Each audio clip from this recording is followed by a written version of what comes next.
Hey, where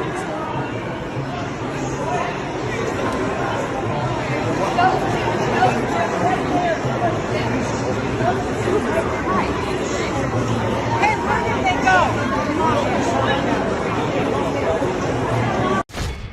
Some shows don't need a celebrity narrator to introduce the show, but this show does. In a world filled with endless opportunities, why would two men who have built 13 multi-million-dollar businesses altruistically invest 5 hours per day to teach you the best practice business systems and moves that you can use? Because they believe in you, and they have a lot of time on their hands. They started from the bottom, now they're here. It's the Thrivetime show starring the former U.S. Small Business Administration's Entrepreneur of the Year, Clay Clark, and the entrepreneur trapped inside an optometrist's body, Dr. Robert Zillner. 2 men, 8 kids, co-created by 2 different women, 13 multi-million-dollar businesses. We started from the bottom, now we're here. We started from the bottom, and we'll show you how to get here. Started from the bottom, now we're here. We started from the bottom, now we're here. Started from the bottom, and now we're at the top, teaching you the systems to get what we got. Colton Dixon's on the hooks, I break down the books. Z's bringing some wisdom and the good looks. As the father of 5, that's why I'm alive. So if you see my wife and kids, please tell them hi. It's the CNC up on your radio, and now 3, 2, 1, here we go. We started from the bottom, now we're here. We started from the bottom, and we'll show you how to get here. Started from the bottom, now we're here. We started from the bottom, now we're here. We started from the bottom, now we're here. We started from the All right, Thrive Nation, welcome back to the Thrivetime Show on your radio and podcast download. I think a lot of our listeners out there, according to the research that we've done and just interacting with you, the average listener, you are entrepreneurial minded. You have you kind of see problems and you want to solve them. You're a goal-oriented person. You're somebody who wants to achieve big things in your life. You want to create time freedom and financial freedom. And you're somebody who, by and large, did not go to business school.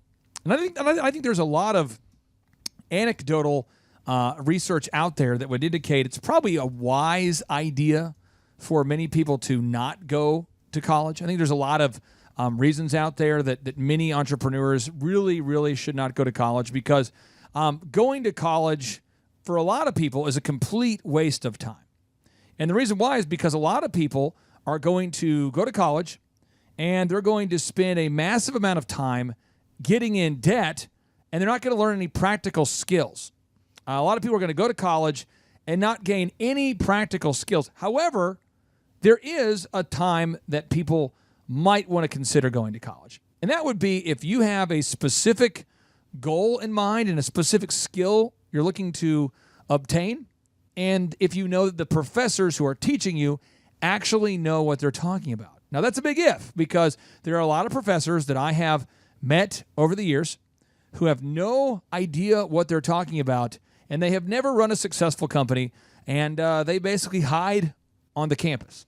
However, today's guest, Mr. Steve Greene, Dr. Steve Greene, he previously worked as a consultant for McDonald's, Stanley Steamer, and Jiffy Lube, and other companies before becoming the dean of the business school for Oral Roberts University. Now, for those of you who aren't familiar with Oral Roberts University, we'll put a link to Oral Roberts University on the show notes, but some of you might be saying to yourself, hey, isn't Oral Roberts the school that kicked you out? This is true. I was kicked out of Oral Roberts University. And you might be saying to yourself, well, if they kicked you out, then why are you having the former dean of the school on the show? I feel like the school, by and large, was a great school. Many great things about it. I just feel like, for me, I didn't learn anything at Oral Roberts University that I could directly apply in my own life and business at all.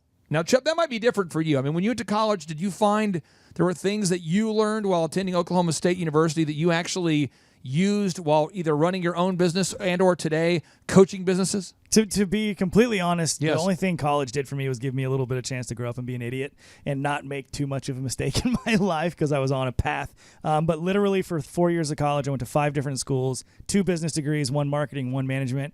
and there is not a single thing that I use from that I remember or use today. Surely you can't be serious. I am serious. And don't call me Shirley. I agree. I mean, but I have friends who have attended Oral Roberts University, and they swear that Dr. Steve Greene really pushed them. In fact, one of our current clients, Steve Currington, and his company, Total Lending Concepts, one of our clients that we coach today. Steve says, and I trust Steve because I've known Steve for almost 3 years now. Yeah. Steve says that Dr. Greene really changed the trajectory of his life and really helped him get on the straight and narrow path, really helped him to discover what it means to be responsible, taught him how to build systems, taught him about marketing, and was really the coach that he needed in his life.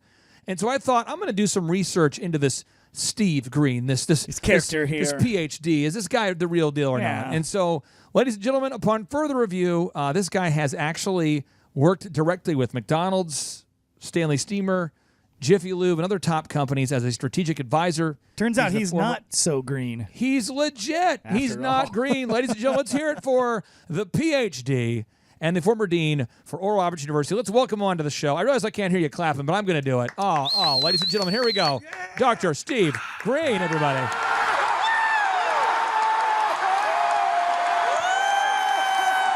Dr. Greene, welcome onto the Thrivetime show, my friend. How are you?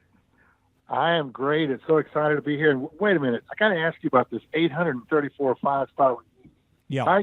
That's just amazing. Way to go. Well, thank you. Thank you so much. It's interesting because we've had about 500 people that have left us reviews on Google, and I think we had 600 people send in video reviews on YouTube. Close, if not more than that now. So it's kind of everyone has their own path. Some people can't figure out how to do the iTunes reviews. Some people do Google, but as you know, as a marketer, this is not average. This is beyond excellent. It's almost unheard of in our industry. So great job. Well, I appreciate you so much. I want to clarify for the listeners out there, what was your role at Oral Roberts University? Because you were teaching there when I was a student there. What was your role at Oral Roberts University? I was both. I was the dean of the College of Business and the dean of distance learning. And, of course, I took a very active teaching role in marketing. So I believe I taught every student during my tenure there of 4 or 5 years. You know, Steve Currington, his company Total Lending Concepts, is a client of ours at the Thrivetime show. And we work with 160 brands at any given time. That's the max we take on.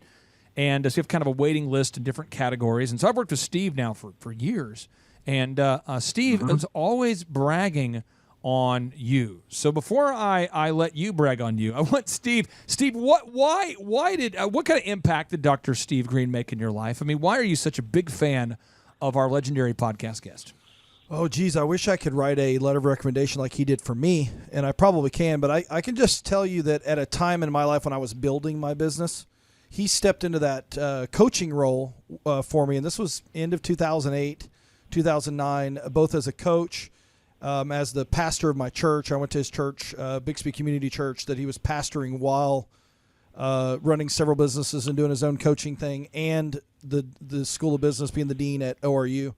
And so I just got to know him through, Dr. Greene knows I was his armor bearer at church, so I would actually bring him out onto stage and bring his Bible out and get it out there every single Sunday for years. And so we just built a really, really strong bond.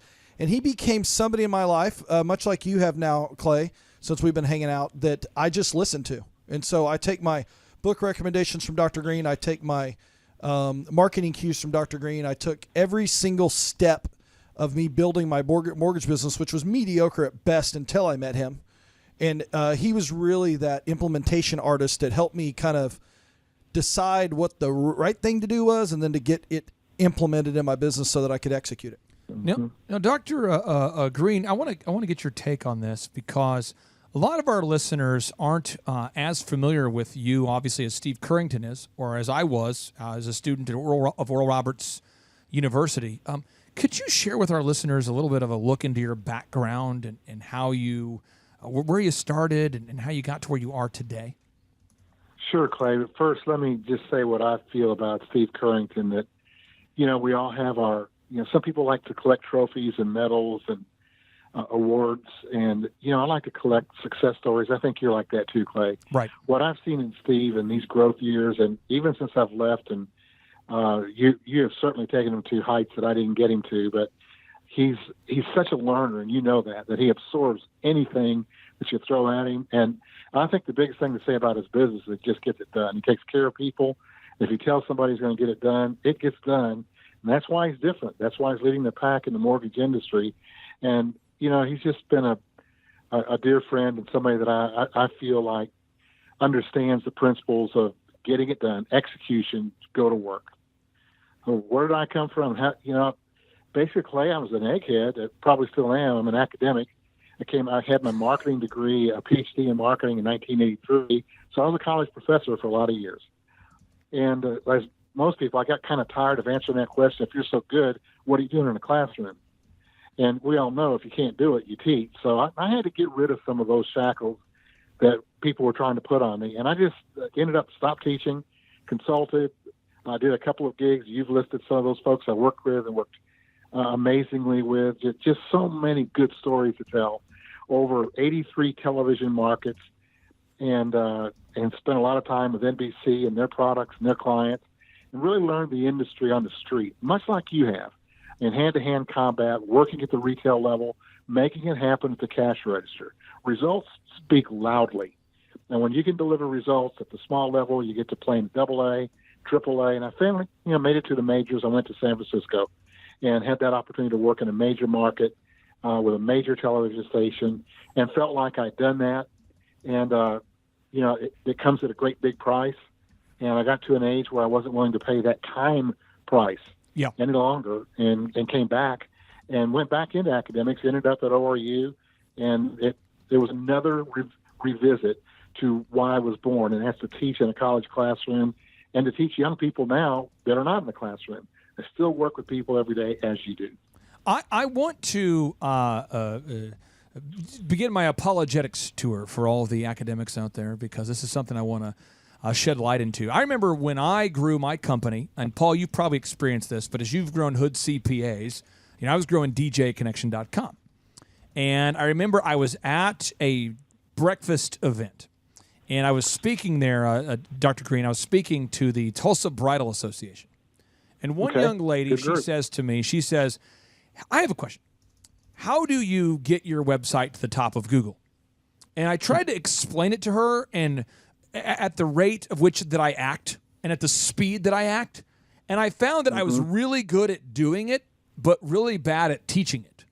Really bad at. So it's like, people say, well, if you're not good at doing it, then you probably should go teach it, right? So all the teachers aren't good at doing it. That's why they teach it, right? If you're not good, then you should probably just teach, But then I would also say, as an entrepreneur, I remember this lady, poor lady, Jennifer, puts her hands up. She says, how do I get to the top of Google? And I said, well, you need to make sure that your permalinks are correct, your title tag, your description, your keywords. You need to have 1,000 words of content per page. You need to have the most reviews. She's like, what? And I realized that the curse of knowledge was occurring. I knew so much about what I had, what I just did it every day. It was intuitive to me that I struggled to teach it. And so only through the process of writing books was I able to clarify my ideas and make them succinct enough for other people to follow them. And I'd like to ask you this, because you've worked, let's do an example. You're working with Stanley Steamer or McDonald's. You had to know your subject well enough to teach it to them. Like, what kind of things would you teach to McDonald's or Stanley Steamer or Jiffy Lube? What was your question? What kind of what did I teach What to kind them? of things would you teach to them? I mean, when you're working with McDonald's marketing. Marketing. What kind of marketing? What kind of things would you do with McDonald's in terms of marketing, or Stanley Steamer? Great question. Basically, help owners communicate with big McDonald's. We call them small McDonald's, big McDonald's, the franchisor versus the franchisee. Learning to help franchisees take what comes from McDonald's and make it work and get profitable, to execute better. So many store managers and owners still have trouble executing. Believe it or not, even at McDonald's, they can't do what they're led to do. And there's a room for someone in the middle of those two organizations to help build them up. So really, Clay, it's what you teach every day. It's execution. Get it done. Here's how. Until you do things their way, it's going to be tough on you. You have a lot of people out there that listen to our podcast who think right away when they hear somebody is a doctor, immediately they say, Egghead. oh, this is going to be terrible. This guy, he probably right away. Paul, when someone hears the word accountant, they hear right away. A lot of people, as soon as they hear the word accountant, this is what they say internally. Oh, Billy. A lot of people just don't want to talk to academics or accountants. And then it's hilarious now that Dr. Greene, you're a marketer, and we have you on the same podcast as we have a CPA, one of our show sponsors. So I want to ask you this question, Paul, and then I'm going to go to Steve with the same question here.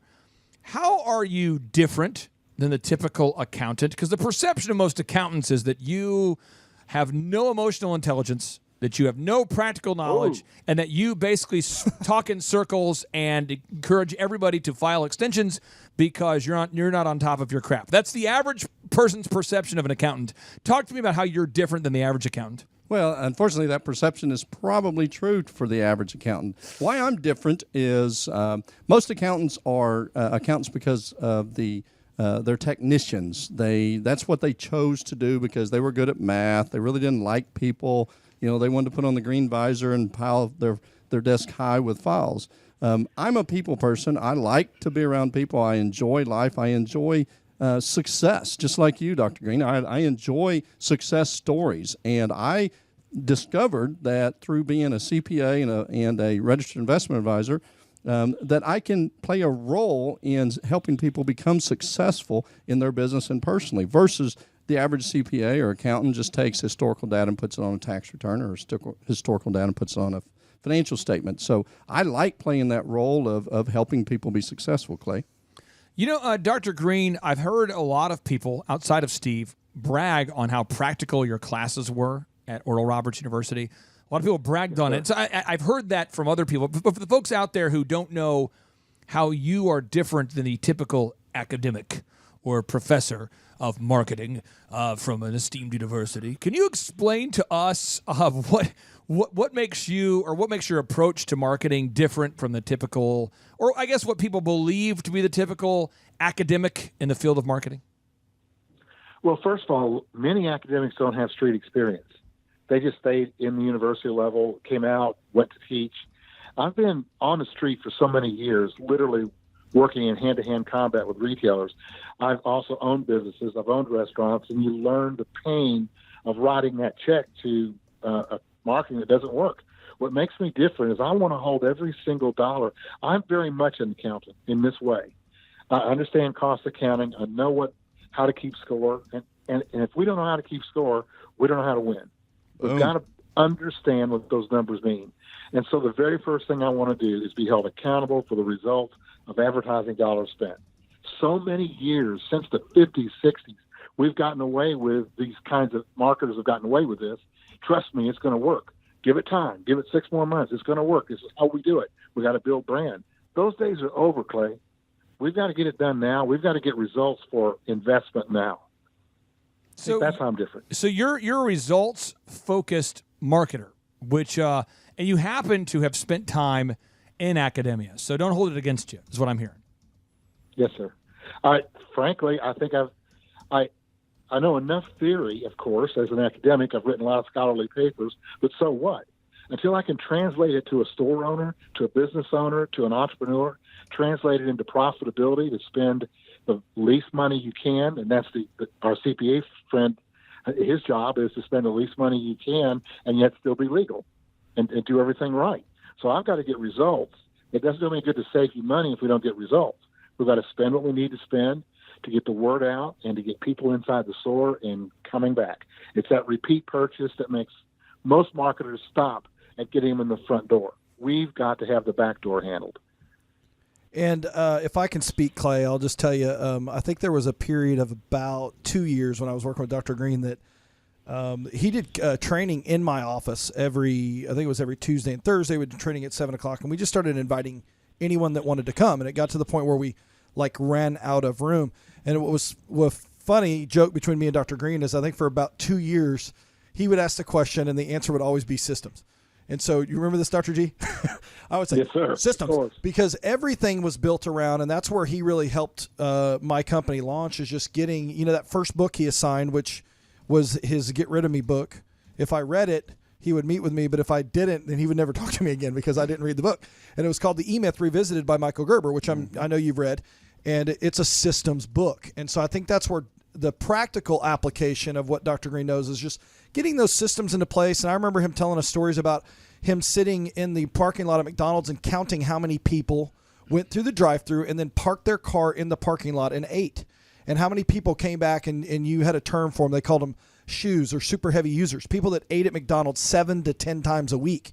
And they were keeping that metrics and putting those systems in place so that your franchise owners had that data. The 2-check system where people would get the wrong order that you put into place is a system that was set up in order to keep the errors out. And I think that's where Dr. Greene's application really comes full circle when you take a book like E-Myth, which is a great book, and it talks about systems, and then people actually implementing it into their business is where it was helpful for me. And by the way, Dr. Greene, Elle Strube, I think her last name now is like Ackerman. Is it Strube? Yeah. Is that her name? Yes, she got married, and she just had a baby. She bragged on you all the time. She worked with her name like 8 times. She was Elle, she was Elizabeth, she was Beth. So you knew of Elle. Oh, yeah, definitely. She bragged on Dr. Greene all the time. Oh, yeah. So, again, Steve Currington, Elle's an example. So I want to get your take on this. You wrote a book called Love Leads. Yeah, thanks for reading that. Your book is, I'm going to say controversial, is my take on it. Because you're advocating that love leads. Like, love is the best way to lead.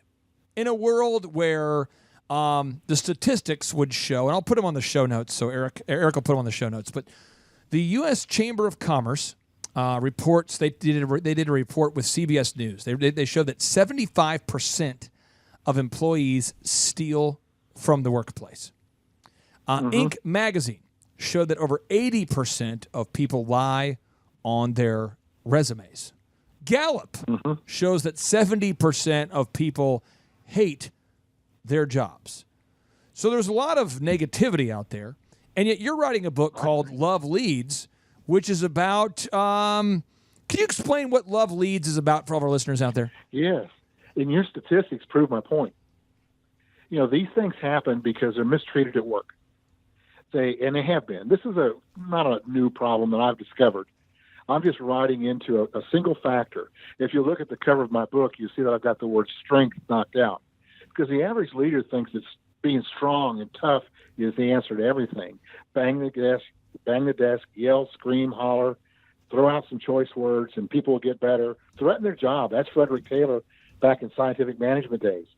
Like, scare them into oblivion. And this pervaded our work system, our factories, our everything that was started out of a position of you must keep fear in the workplace. If you do that long enough, Clay, we don't have enough time to deal with it, but if you do that long enough, you create a culture of fear, and that culture of fear says that I might as well steal, cheat, lie, do whatever I can do to try to survive. Because they've got me in a survival of the fittest mode instead of coaching people up like you do, treating people with excellence, believing that these people that we're working with can be something bigger than they've even seen in their lives. To build them as you built your business. I'm a people builder. And I believe that concept, if we can get that concept in the depths of every organization, we can change things. And I don't have rose-colored glasses on. I'm a realist. I'm 65, so I've seen it. You know, I've been at the victim's end of work troubles, you know, being yelled at and treated badly. But when you start to treat people with the belief that you're dealing with a human asset, we talk a lot. We got a CPA friend sitting in the studio with you that knows what it is to have a ledger with assets on it. And yet our human assets are mistreated and undervalued. You know, you have a lot of concepts in the book that I think are controversial, concepts that are counterintuitive, that fly in the face of conventional wisdom, which is why I think it warranted writing a book. So what I want to do is I wanted to ask you directly to distill or to break down 3 concepts in the book that you wrote about. And I thought, you know, gosh, I'd love to hear it direct from the source for any of the listeners out there who say, you know, I purchased the book and I had a question about this. So concept number 1 is relationships precede influence. relationships precede influence. Break that down for us. I'm sorry, I interrupted you. Say it again, sir. I'd like to have you break it down. Relationships precede influence. I know we're on the Skypes. There's a little bit of a delay. I apologize for the overlap there, but that's okay. Relationships No problem. preceding influence. What do you mean by that? So let's flip it and see how bad this is. And influence precedes relationship. You just know instinctively that's not right. That everything starts with a relationship. I can't influence you because I tell you to do something. It's not influence. That's just an order. And I choose to do it or not do it. But influence comes, if you put a piece of string, Steve knows this analogy, I've used it so many times, put it down on your table where you're sitting and push that string, push it, and it'll just wrinkle up. But get a hold of one end of it and pull it, and it'll come and follow you in a straight line pretty much. And so what I teach is that I have to first grow relationship, first show you care. Before I start telling anyone, when they join a company that I'm working with, I want to know them. I want to care about them. I want to have dinner with their family. I want to know their kids. I want pictures. I want to get to know them in such a way that I understand who they are. Because I don't hire people quickly, really slow to hire, because I want to know that they're a cultural fit, that we can influence them to be excellent. So I really believe that if we go first, I want to go first as a leader. Their job's not to build a relationship with me. That's wrong. That's old school. That's theory X. I want to build a relationship with them based on trust, build high trust, and then lead them by influencing. And influence comes because I care. First care, then give orders. Dr. Greene, I am struggling to remember the name of the book. It was early on in my career. I think it was maybe a Maxwell book, but he talks about permission leadership versus position leadership. And a lot of people don't understand that principle, that just because you're a boss, just because you're over somebody, it doesn't mean they're voluntarily following you. You just happen to be in position leadership, and you have to earn permission leadership. Is that kind of what you're talking about? Yes, sir. I use Barney Fife and Andy Griffith. Barney had a position, but he had no influence. Andy didn't care about his position. He just influenced. Barney had a badge and a bullet, and Andy just kind of walked around and built relationships with people and judged pickle contests. That's a leader. That's a model leader who, when it came time to do what had to be done, he got listened to and people fell in line, not out of some form of rule, but because they wanted to. They trusted Andy. They had no trust. They mocked Barney Fife, the positional leader. Eric Chupp, we had a caller calling from North Chicago, an elderly man, and this is what he had to say about Dr. Greene's most recent take. Holy cow! Wow. Okay. That was Harry Carey. Well, it sounded like him. I don't know. Wow. Okay. Voice One of of my Brown. childhood heroes. How did you know? All he had to say right there. That's all he had to say. Go Cubs. Now this is. I want to make sure the listeners get this idea.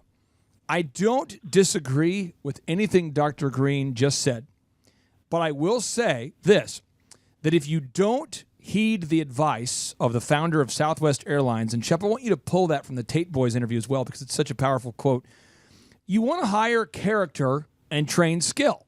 The founder of Southwest Airlines, Herb Keller, co-founder, talks about this. The founder of Quick Trip convenience stores talks about this. Any Jack Welch talks about this. So again, I 100% agree. Relationships precede influence. But shame on you if you hire a low-character, two-time convicted felon to work in your call center and you're shocked that they don't do well with this kind of leadership. I'm just telling you. I mean, again, you want to hire character and train skills. So if you're finding somebody and you sense they have some character, I do encourage you to build relationships with them. But at the same time, and Steve, you've seen this in your call center. I've seen it in my call center. And you have a great team right now. But you've seen people where it's like, this person is trying to steal from you day one because they have multiple arrests for stealing, violent crime, theft, whatever. Paul, you've seen that before. Someone applies for a job. They say, I graduated from Oklahoma University, and yet they didn't actually graduate. I mean, you've seen that. So, again, this system works. What he said works, but please don't be an idiot. I mean, don't just sit there and hire a two-time convicted rapist and a guy who says, I enjoy plundering on the weekends when I'm not watching the show Vikings. And then name's Captain Jack Sparrow. Captain Jack Sparrow. Okay, so concept number 2 that I wanted to have you break down is the importance of managing entropy. Now, entropy, the definition means the lack of order or predictability. Gradual decline into disorder. That is the definition from Webster. So can you talk to me about the importance of managing entropy and what you're talking about? Yes, but I want to shout back at you on relationships. Remember, I said slow to hire. I'm not going to hire someone low in skill, and we're going to hire slow. I think a lot of people hear what you're saying in polarity, and they go, "Oh, so I just built a relationship with anybody. This will work." But you said, I think we're going to skip over that. You said slow to hire. He says slow to hire and quick to fire. That was always recruit, the thing. Select, and train. That comes a long time before the relationship. And I'm going to echo that like I'm a choir who's on fire. You are a choir who's on fire. Okay, so Dr. Greene, the importance of managing entropy. What do you mean by that? All right. First of all, entropy is when here's the example, Clay, and it's really a good visual. That you have a good spring cleaning project, and you get your closet perfect. Everything's in its place. Oh, it's so good. And then by 2 weeks, 3 weeks, maybe a little longer, you got chaos in your closet. That's too close to home there, Dr. Oh, man. Too close He's to home. picking Why are you on talking you, about Clay. Eric directly? He's not in here. He hasn't looked at your closet. I don't know where he's My getting wife this. listens to this show. Come on. I can tell you that you've been around restaurants, you've coached restaurants, you know people. Just walk away from your restaurant for 2-3 days. You won't come back to the same place. It won't look the same. CEOs, leaders, business owners have got to put a lot of attention on whatever it is they own. That's one of the things in E-Myth. The myth is that entrepreneurship gives you freedom. That doesn't. Owning something gives you nothing but the opportunity to work a really hard life and to do everything you can to create a franchise system, to create multiple units, and to create systems that help the operation to work better. But it's not going to happen on its own. If you leave it alone, it'll move toward entropy. Our job is to create negative entropy, where we get a hold of that growth curve, throw it on our back, and yank it up, because it won't do it by itself. Nothing like that. Not organisms in business are going to grow without attention from a leader. I agree with what you just said, and I want to make sure the listeners are grasping what I'm saying to you, because it might seem, again, counterintuitive to what you perceive. But I'll give you an example. Okay. Elephant in the Room, our men's grooming lounge chain. Chup, you've seen this. You've been there. Oh, yeah. He was a client when he was in Tulsa. Yeah. Okay, and I want the listeners to know this. We have a staff or a team of about 100 employees. About 100 people work there between the 3 stores-ish. Mm-hmm. There is never a week where I don't fire somebody, and I wish there was. Mm-hmm. So as an example, this week we had a lady. She said, this is what she said. I would like to get your take on this, because you are into management and marketing, and you tell me what you think about this. The lady, now remember, most guys want to get their haircuts after 5. They want to get their haircut after 5 or on the weekends. And she says, I'm a 100% committed team member. I just can never work after 5 or on the weekends. Oh, yeah. So committed. But I'm 100% committed to working here. I'm 100% committed. Mm-hmm. Now, what people don't realize is this young lady recently got married, and so she no longer needs to work. But for the last 2 years, she did. And almost immediately upon getting married, she says, I'm 100% committed. You know me. I've been here for 2 years, which is true. Ride or die, homie. But I am definitely not going to be able to work after 5 or on the weekends, which, by the way, we're closed on Sundays, but Saturday is our biggest day, and evenings. Sure. And so we want to leave her with a grace, but she said today, this is a true story, she said today to one of our schedulers, she said, and I can only work 2 hours a week right now for the next 4 weeks. 2 hours. Wow. So what she's saying with her actions is, hey, I'm kind of wanting to quit, but I don't want to quit. Right. And because I know this person, and I know what's going on, and I know that entropy, by default, we would have a person that we're counting on that's going to be on their way out. So I know that we're going to drift towards disorder. I said, let's set up a one-on-one meeting with her on Friday, and let's find out her long-term goal and see whether it's time for her to move on and to leave with a great letter of recommendation, or whether let's find out what's going on. But I don't abdicate, I delegate. I'd like to get your take on abdication versus delegation. Abdication being just let it run on its own, let entropy happen. Delegation meaning you follow up, you have to follow, you know what's going on. Talk to me about this idea of, hey, I'm gonna buy an elephant in the room franchise and then not know what's going on. Talk to me about that. Well, first of all, leadership is a leader who advocates is irresponsible. It's not leading anything. So you have to be involved. You have to delegate. You have to trust but verify. Handle this. This is the way I'd like you to handle. Then verify that it's been done. I trust you, but I want to verify that it all happened the way that I've asked you to. This is a classic case in service businesses of saying one thing with your mouth, the person that you need to deal with, and then not being able to deliver it with their actions. And, you have a responsibility to all the other people that work there and all of your clients. By the way, as a former client, I want you to know I still get phone calls. They still are trying to get me to come back. Well, yeah, we believe you're going to move from Florida. I know you have a great home now. You're enjoying the Florida life. I mean, you've got a beautiful house, but we feel like you should. For a haircut. Yeah, you definitely need to fly in once a month for a haircut. Yeah. It's not that expensive of a flight, Dr. G. It's I like love it there. Allegiant. You can be here and smell good 2 stuff. hours. And the therapy and that. I loved it. I absolutely love the place. Well, just sounds like a franchise You've got in a very Florida. real problem, Clay. Every one of your clients deals with this, and the answer, in my opinion, is lovingly let them go. Lead them on to a greener pasture because it isn't here. Here's how we work here. This is our system. Here's how we do things here. We wish you well. I appreciate you saying that because I think for a lot of our listeners who think with a book called Love Leads are thinking this guy is a pacifist. He actually is from Switzerland. Read my on book. today's show, he's going to talk about never, ever holding people accountable. Only holding their hands. Right. Now, concept number 3 in your book that I find to be controversial, and maybe you don't, is the golden rule of leadership. Okay. I think we're in a culture now without values, or at least we have situational values. Let me give an example. Chup, you've seen this. I'm sure you've never. I will say I've seen this. Yeah. You've never seen this as a business coach. I've seen this because I'm not a good coach. This is why I've seen this.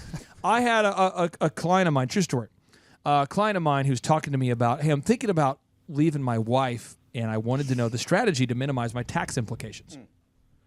True story. This person also, though, wanted to know, it was kind of like, oh, and by the way, I want to fix my website. And I'm going, I'm a business coach, not a life coach. It's a big matzo ball hanging out there. No, true story. And Chup, I think you were in the meeting where we had a person who claimed to be a doctor. Yeah. True story, Dr. Greene. True story. This person claimed to be a doctor. She claimed to be a doctor. And she wanted us to get her to the top of internet searches for testosterone and estrogen. But she was not, in fact, a doctor. It's a problem. So I said, we need to put your resume on the website. It helps instill trust. We'll get more conversions. And she says, well, I actually am not a doctor. So I wanted to see what's the best way to kind of hype up my resume. Hard to instill trust that way. So, I mean, seriously, this is the thing I said, hey, you can't be a client. That's why we only take on 160 clients. For us, it's about sorting. And if you don't have consistent values, I can't help you. No one can help you.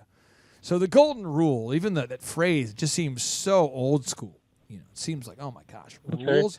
And yet you live it. Clay, I know enough about you through talking with Steve and knowing your reputation as a great business leader, very successful, great with clients. And you expect people to perform, to do their thing. Right. And so your basic core value is that treat people the way you want to be treated. There's nothing wrong with that. That's so offensive. Yes, but I'm not finished yet. I'm not finished. What I've taught Steve and what I believe is my way of living is to treat people better than I expect to be treated. That's more offensive. I know. It's in your face, isn't it? It's not, but it's how you roll. If I give more than I expect to get, I'm going to win. I just believe that. And I may not win with this client or the next client or the next. Come on. But overall, I'm going to over-deliver. And I'm going to over-deliver every day to every person I come in contact with. Here's the thing is, I'm going to say this to you because you've been screwed. I've been screwed because we over-deliver, and then someone says, oh, because they're over-delivering. You've been working with a client. You've emotionally invested in that client. You've helped them grow dramatically, and then they cancel because, oh, by the way, paying you $3,000 a month or whatever you're charging is actually a little bit less than the $15 an hour employee who sucks, but because they're in the process of buying a boat, They're going to cancel you. You've had it happen, so I'm going to cue up my gospel music here, and I would like for you to preach the importance of always over-delivering, regardless of what other people do to you. With any further ado, Chup, here comes the gospel music. Steve Greene, bring it. Take us to church. Saints, let me tell you something. That's just how it's going to be. I never expect anyone's going to do what I think they're going to do. But I've always got to do what I say I'm going to do. Got it. It's just got to be that way. Glory! And, you know, over the long haul, when I'm at the finish line, I'm going to be fine. He's going I'll to be win. fine. You've got a great life. You have a successful life. People want to be you, Clay. They want to have the kind of numbers you deliver. They want to live the life you live.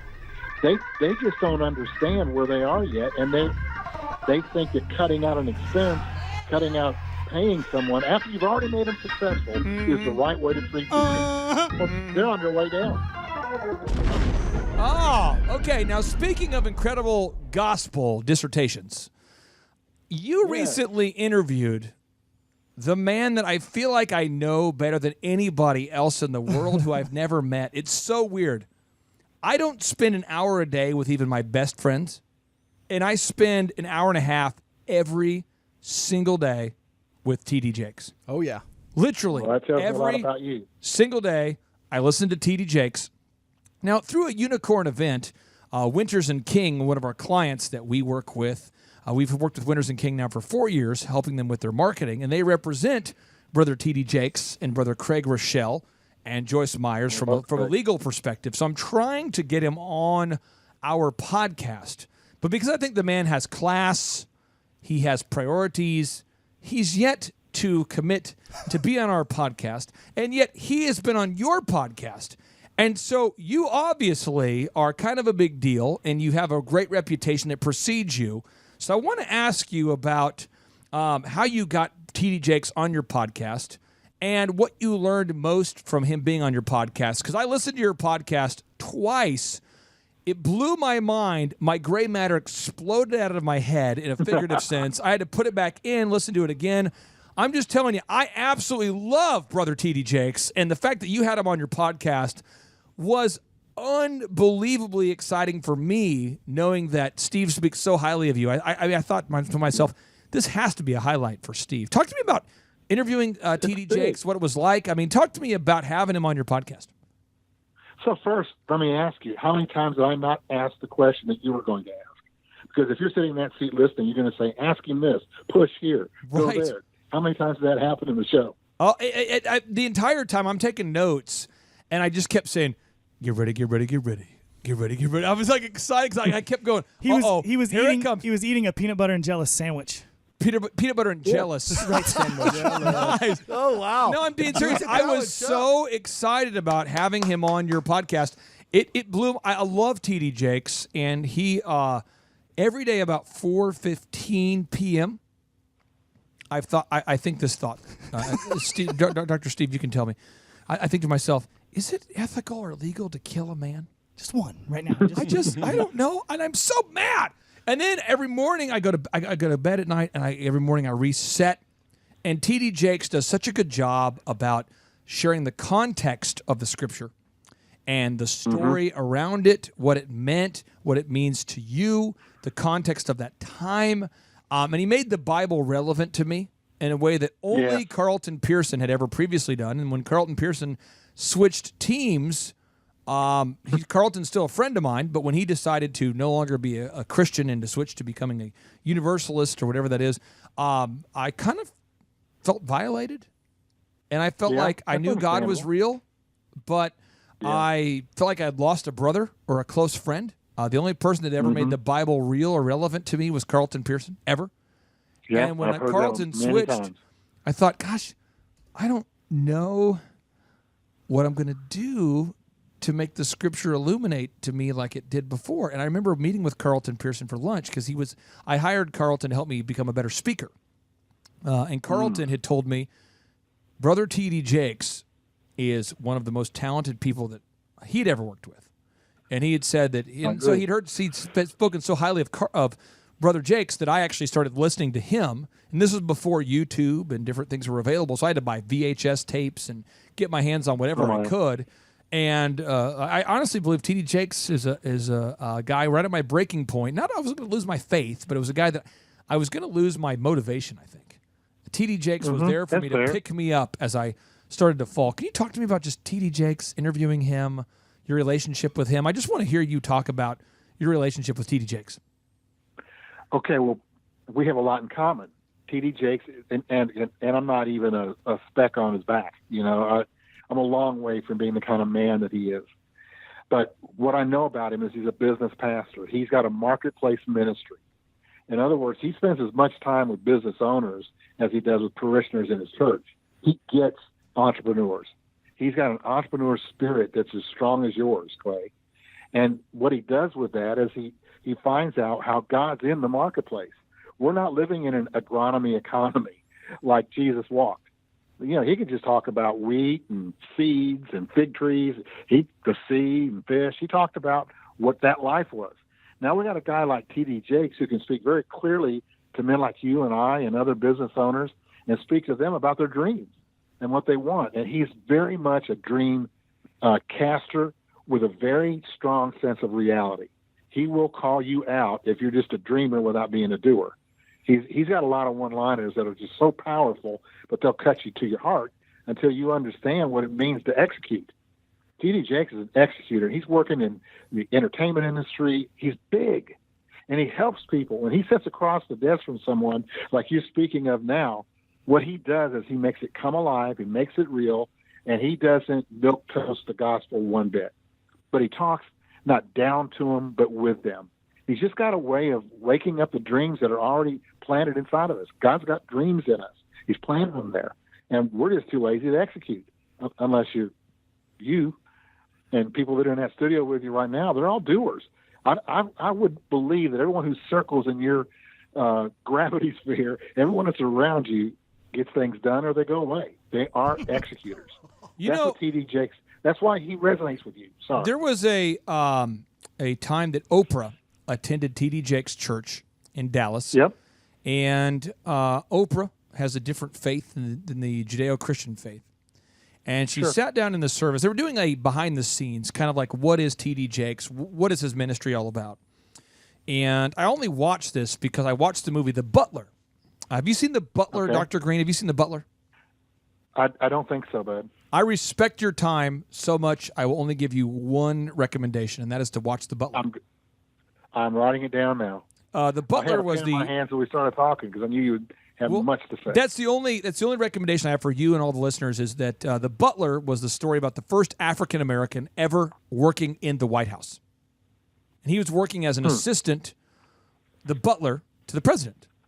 So he heard the president saying things that were crazy, confidential, like on the verge of war, on the verge of epic racist confrontations. He's the fly on the wall that hears everything. If the walls could hear, it would be the butler. And when Oprah decided to produce that movie, which, by the way, if you watch that movie, I've never seen an actress perform with more sincerity and purpose than Oprah in that movie. I'm telling you, I've watched that movie a half dozen times, and I want to watch it a half dozen more. But Oprah produced the movie, and I watched the credits, and I noticed at the end of it, T.D. Jakes.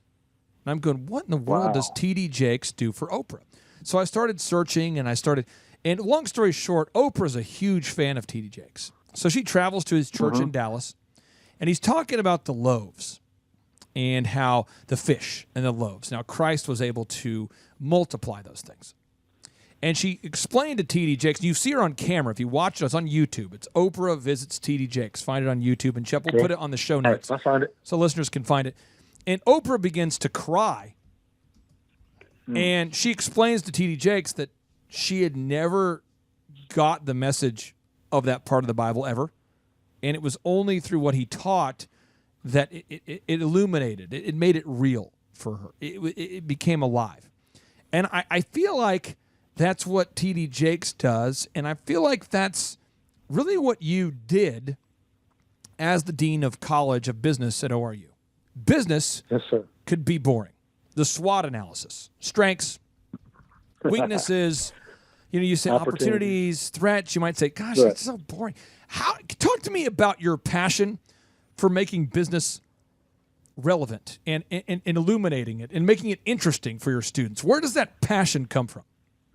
I think it comes from how average I was as a student until I met a faculty member who took an interest in me. I love to teach C students. Now Steve was a little bit of a C- student, until he engages. Until he engages. And then he becomes an A student. Who else was an A student? It's just no teacher ever saw it in him. So many of us get labeled real quick in education. We don't color inside the lines real gooder. And if we don't color right, what happens? You get branded, you get labeled, you get back of the class, you get put into a special room. The idea is to speak into the potential. I love to see a C student become excellent and to fight for it and to work hard and to have someone stand in front of that room that believes in them as people. I think that's T.D. Jakes as well, brother. And I think that's what Oprah saw in him. He just makes people see things in themselves. They begin to dream. Steve Currington's a dreamer, but he's a doer to go with it. How did you arrange to get Brother T.D. Jakes on your podcast? Had you guys met him? Are you guys been friends over the years, or yes. did you? What was your kind of relationship not a lot with of years. T.D. Jakes? We're not best buddies. I could talk to you offline about maybe some things to try, and I could put a letter in for you. He's a good man, and you're speaking to the kind of people he'd want to speak to. So I don't think it's a real hard thing to do. Well, he's a good man, and he cares about people, so I think he'll do your show. And I want to give you appreciate that, by the way. I want to give the listeners a notable quotable that would let the listeners know that you are in fact not crazy, because you said you want to teach C students, and someone might be saying to themselves, "Well, that's a little crazy right there, C students." Albert Einstein once said, "It's because they don't know him." Right. Well, Albert Einstein once said, "Education is what remains after one has forgotten what one has learned in school." Yes. Education is what remains after one has forgotten what one has learned in school. Not Dr. Greene's class. You're so prepared for this interview. You knocked me out. It's so good, brother. Well, this is my passion, and anytime we can get a unicorn like you on the show, we want to make sure we deliver. Now, you one of the things you talk about a lot, I've heard you talk about, I've heard people talk to me about you talking about it, is unit economics. And right away when somebody hears the phrase unit economics, this is what most people think in their minds mentally. La la la, Luke. Luke, I am your father.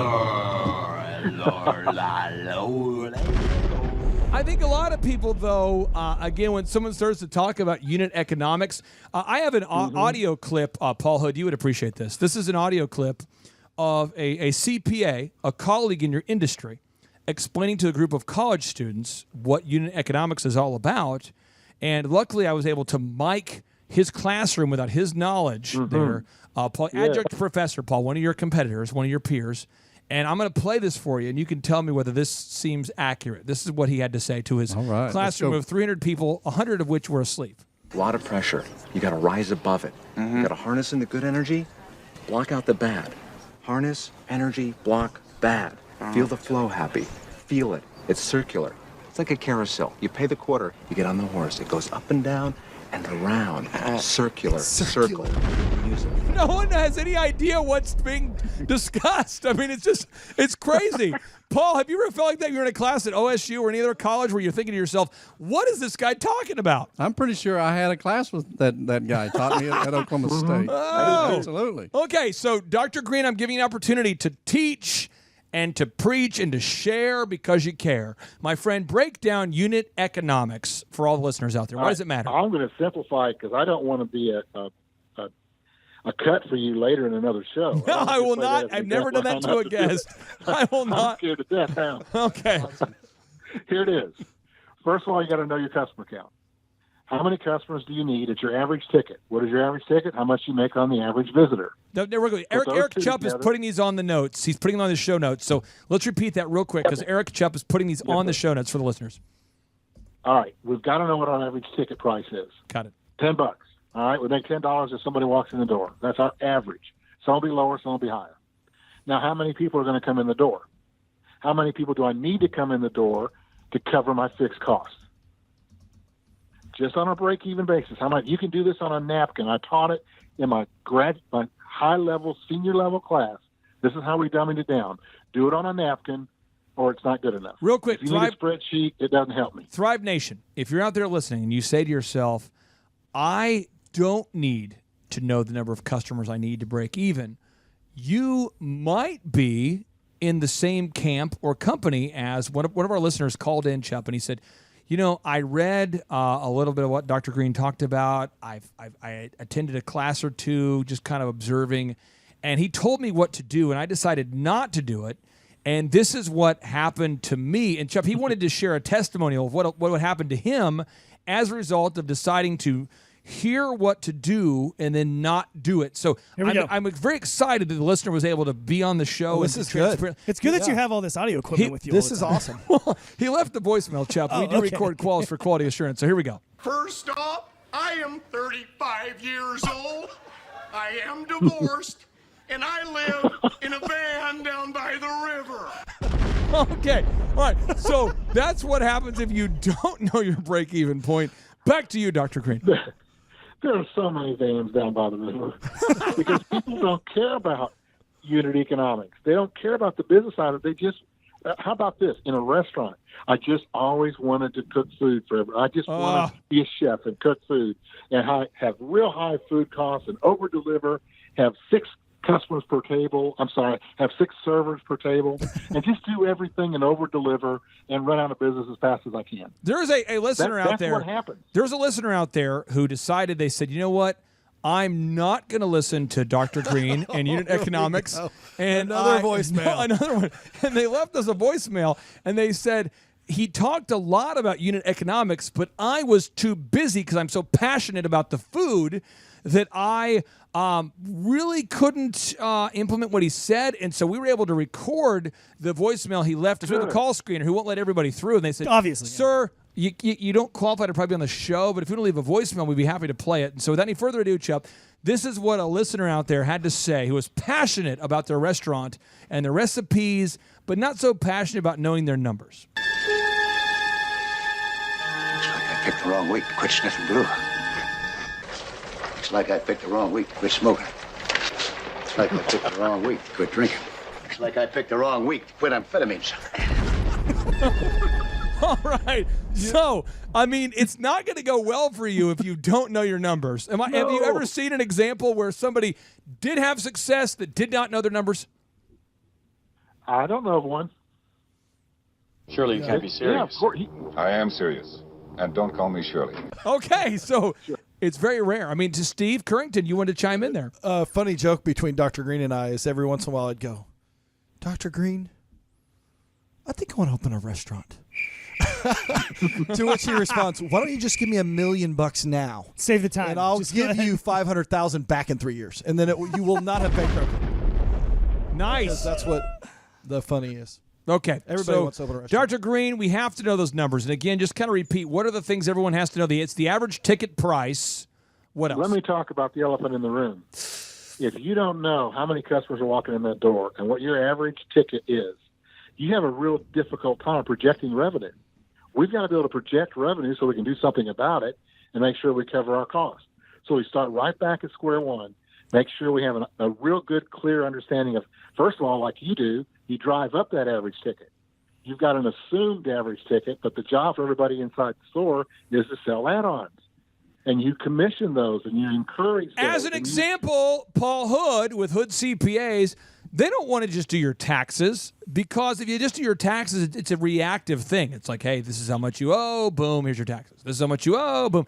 But if they can help you strategize, and they can help you even save 3% of your income, if they can even help you save 3% of your income proactively, they know that it's mathematically impossible for you to retire broke if you start early enough. I mean, Paul, why are you passionate about not just being a transactor? Why do you want to be, hey, we want to be your proactive accountant? Well, I'm not that guy. I'm not that guy that wants to sit in the back of a room and not talk to people.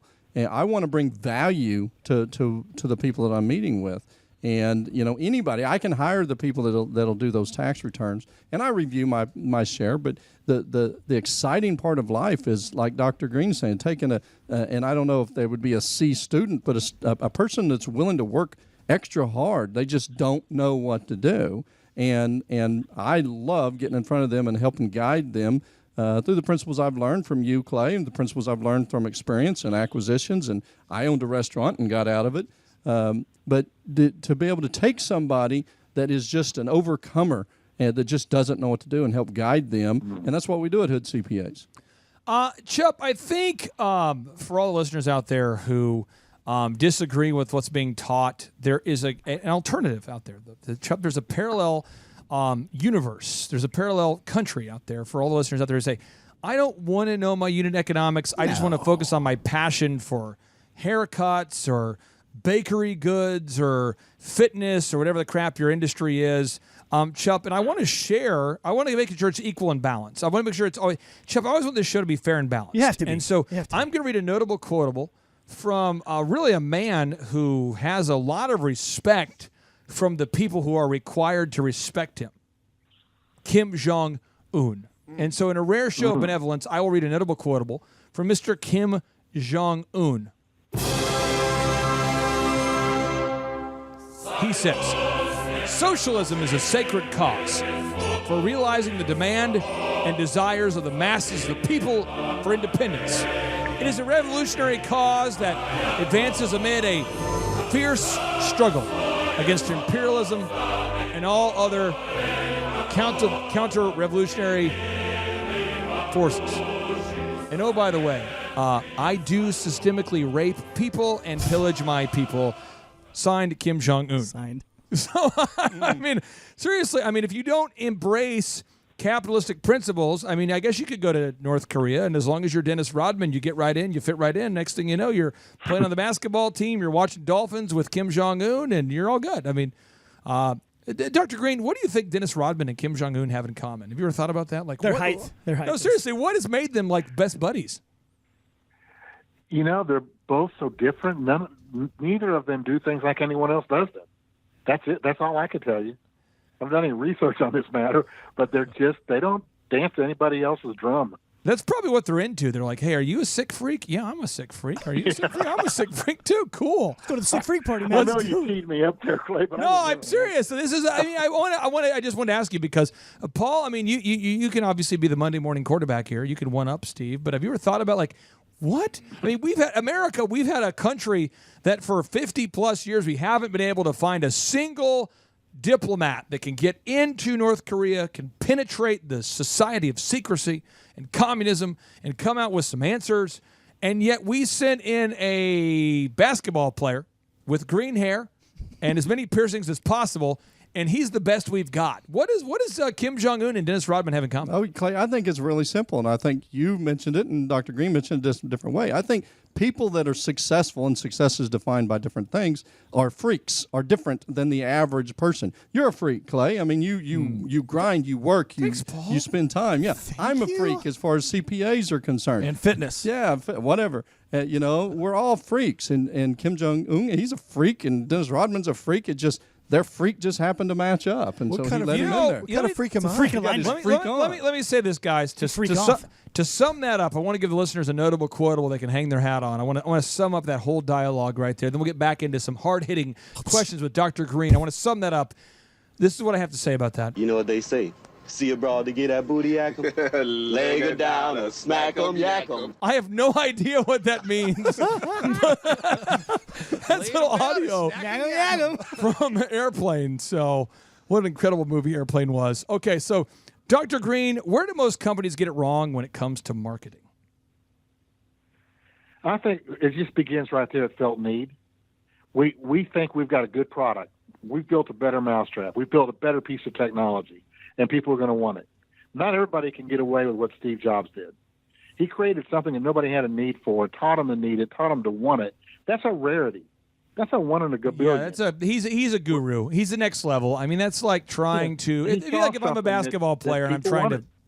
It would be like he didn't do research. He just knew it. I would say this though. This is Steve Jobs Elon Musk, those are disruptors, and that's like 1 out of a million entrepreneurs.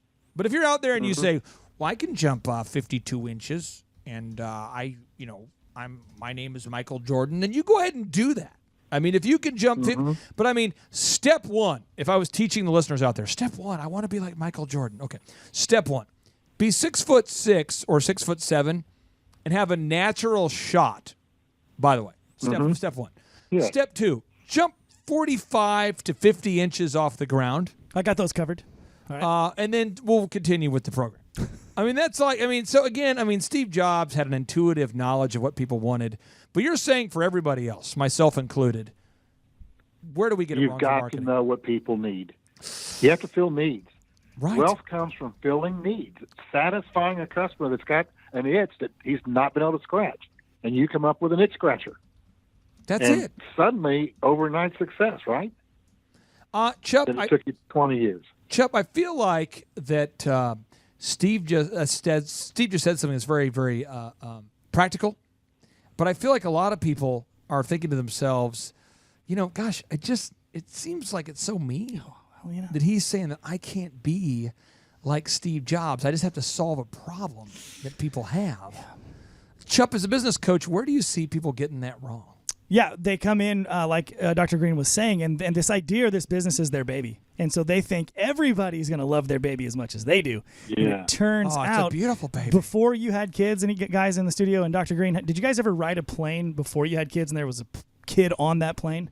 That's a great baby. I hated children until I had kids, right? I hated other people's kids. I love the crying. Can you make it louder? That's my favorite. That's what I see is that they think that I don't even need to market. I don't even need to advertise. I don't need to be different because everybody's going to love my product. My baby is so beautiful that other people love it. I mean, you think about it. It looks just like her father, and it's just awesome. And you just think about the baby. Look at the size of her head. And then all their friends tell them their baby's so beautiful, but it's really hold ugly. My baby. No, seriously, that's what it is. You're see. blinded by the beauty of your baby, and I hate to slap the baby. Paul will slap your mama. I will. I hate a bowl of that soup. That's a different show. I hate to slap your baby out there, but I'm going to tell you hard facts there, Thrivers. Nobody cares about your baby. Except for you. You can forget about it. In fact, if you bring a baby on the plane, a lot of people are thinking, can we open up the emergency exit while we're 10,000 feet in the air and throw that baby out? Because that baby, if it doesn't stop crying, oh my God, I wanted you to get a get a lead pipe.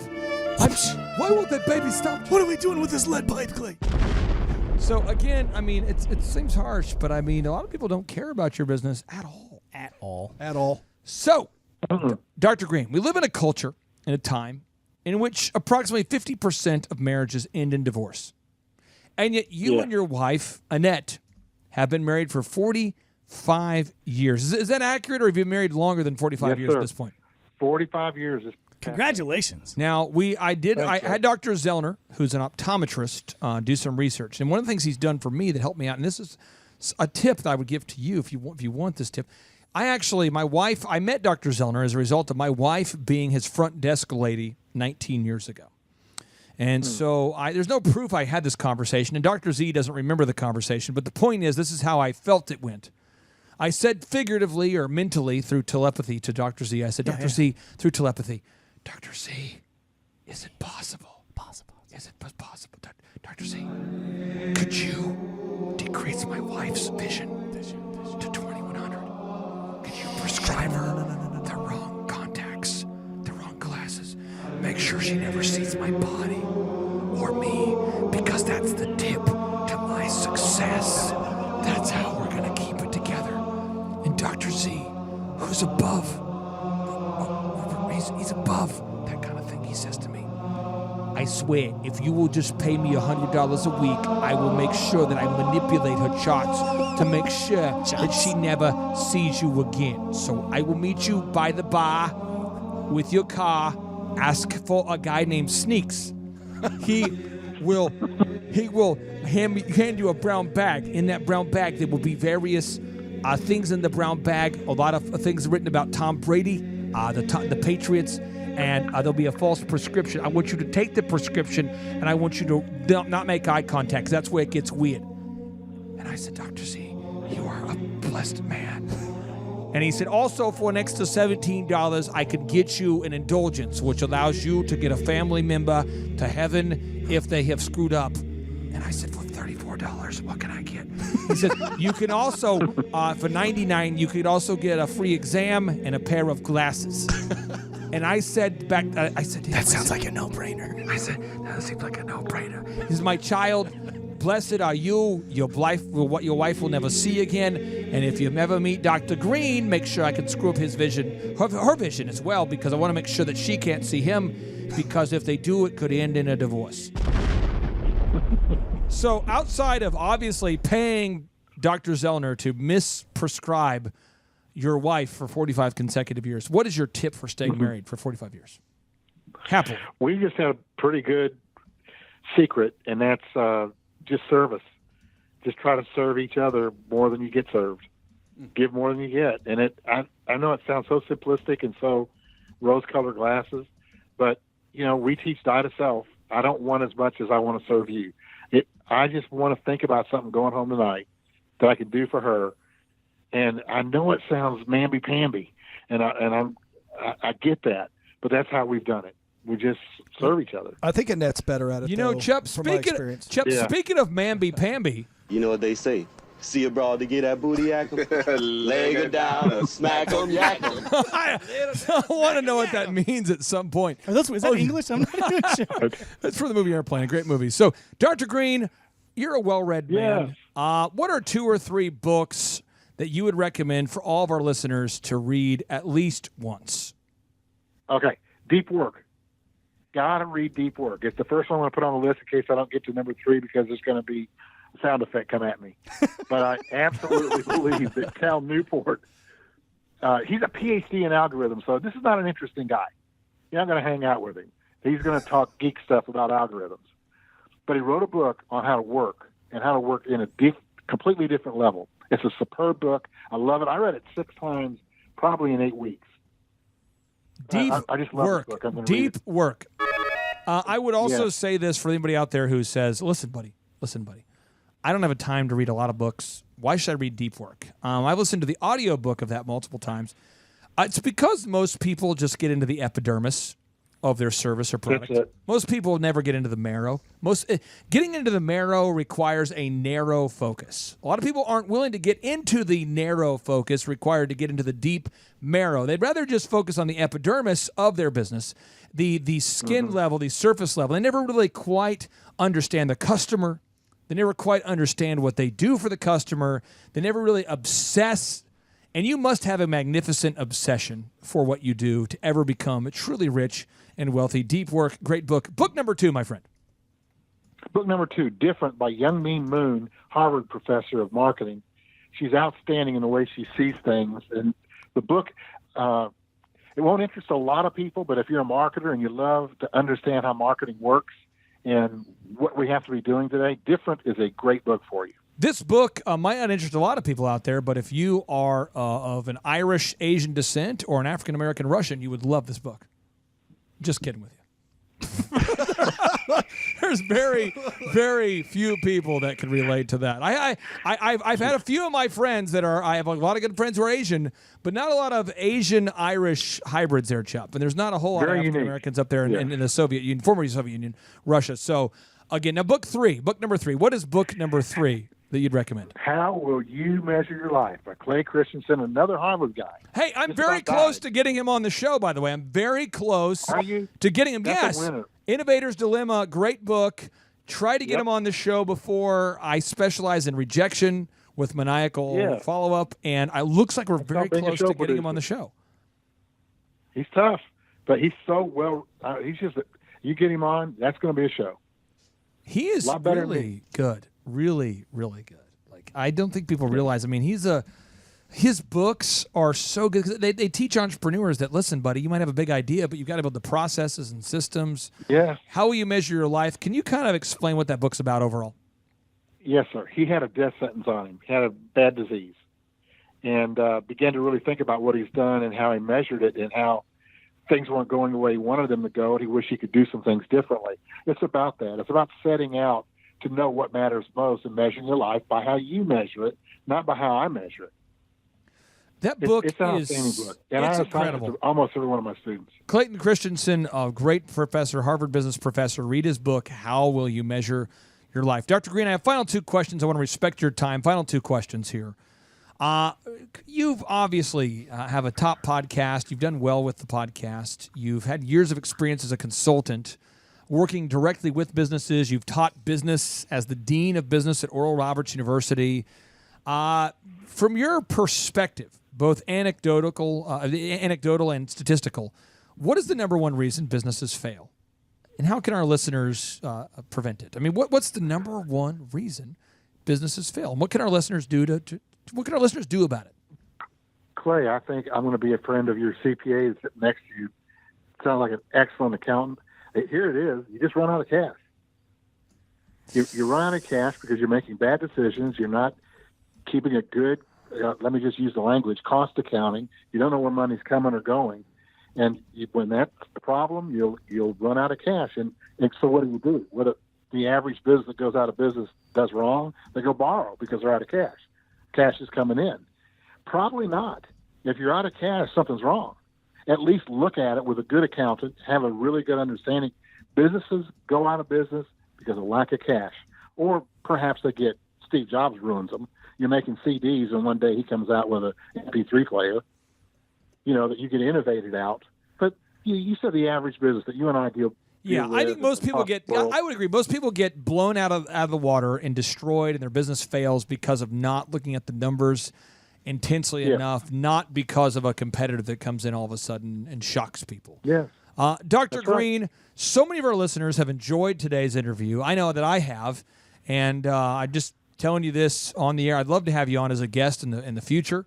Or if you ever have a hot topic you want to talk about, I'd love to have you on again. But for our listeners who want to know how they can learn more about you or maybe upcoming projects you're working on, what's the one website or the one place that you would direct all of our listeners to go to learn more about you and the projects that you're working on? Well, thanks, Clay, for that opportunity. Obviously, drstevegreene.com is the easiest way to get me. And I would love for people to connect there. drstevegreene.com. Love Leads book is another way of connecting with me. But either one of those two would be great. And I just appreciate it if anybody even picks up the book that you find controversial. If you're out there listening and you've listened to the show for any amount of time at all, you know this. But we're kind of indoctrinating Dr. Greene into our cultish culture here. We like to end every show with a boom. Can I ask one question before we do that? No, do it. Yeah. Dr. Greene, Eric. I have one question real quick. Wow. Earlier in the show, Steve Currington said something to you about tracking people that eat McDonald's more than 7 times per week. Holy cow! And he said you labeled those people super heavy users. Did you do that on purpose? Yeah. No, that is the actual acronym that McDonald's uses. That is hilarious. Super heavy users, Clay, are the ones that eat 7 times or more a week. This just in. They're easily identified. Yes, I just had to clarify. I wanted to know, so thank you for that. And Very good clarification. We like to end every show with a boom, and boom stands for big, overwhelming, optimistic momentum. And I believe that's what it takes to be successful. You could learn all the things you need to learn, but Thomas Edison says that vision without execution is hallucination. Vision without execution is hallucination. So Thrive Nation, don't be a hallucinator, be a doer. And so we like to end the show with a boom. And so now without any further ado, we're going to say 3, 2, 1, then we'll say boom. Steve Currington, are you ready to do this? We're going to go crazy. Dr. Steve Greene, are you ready to do this? I'm in, sir. Eric Chuff, are you ready to do Let's this? do it. All right, Paul Hood, are you ready to do this? I am on it. Here we go. 3, 2, 1, boom!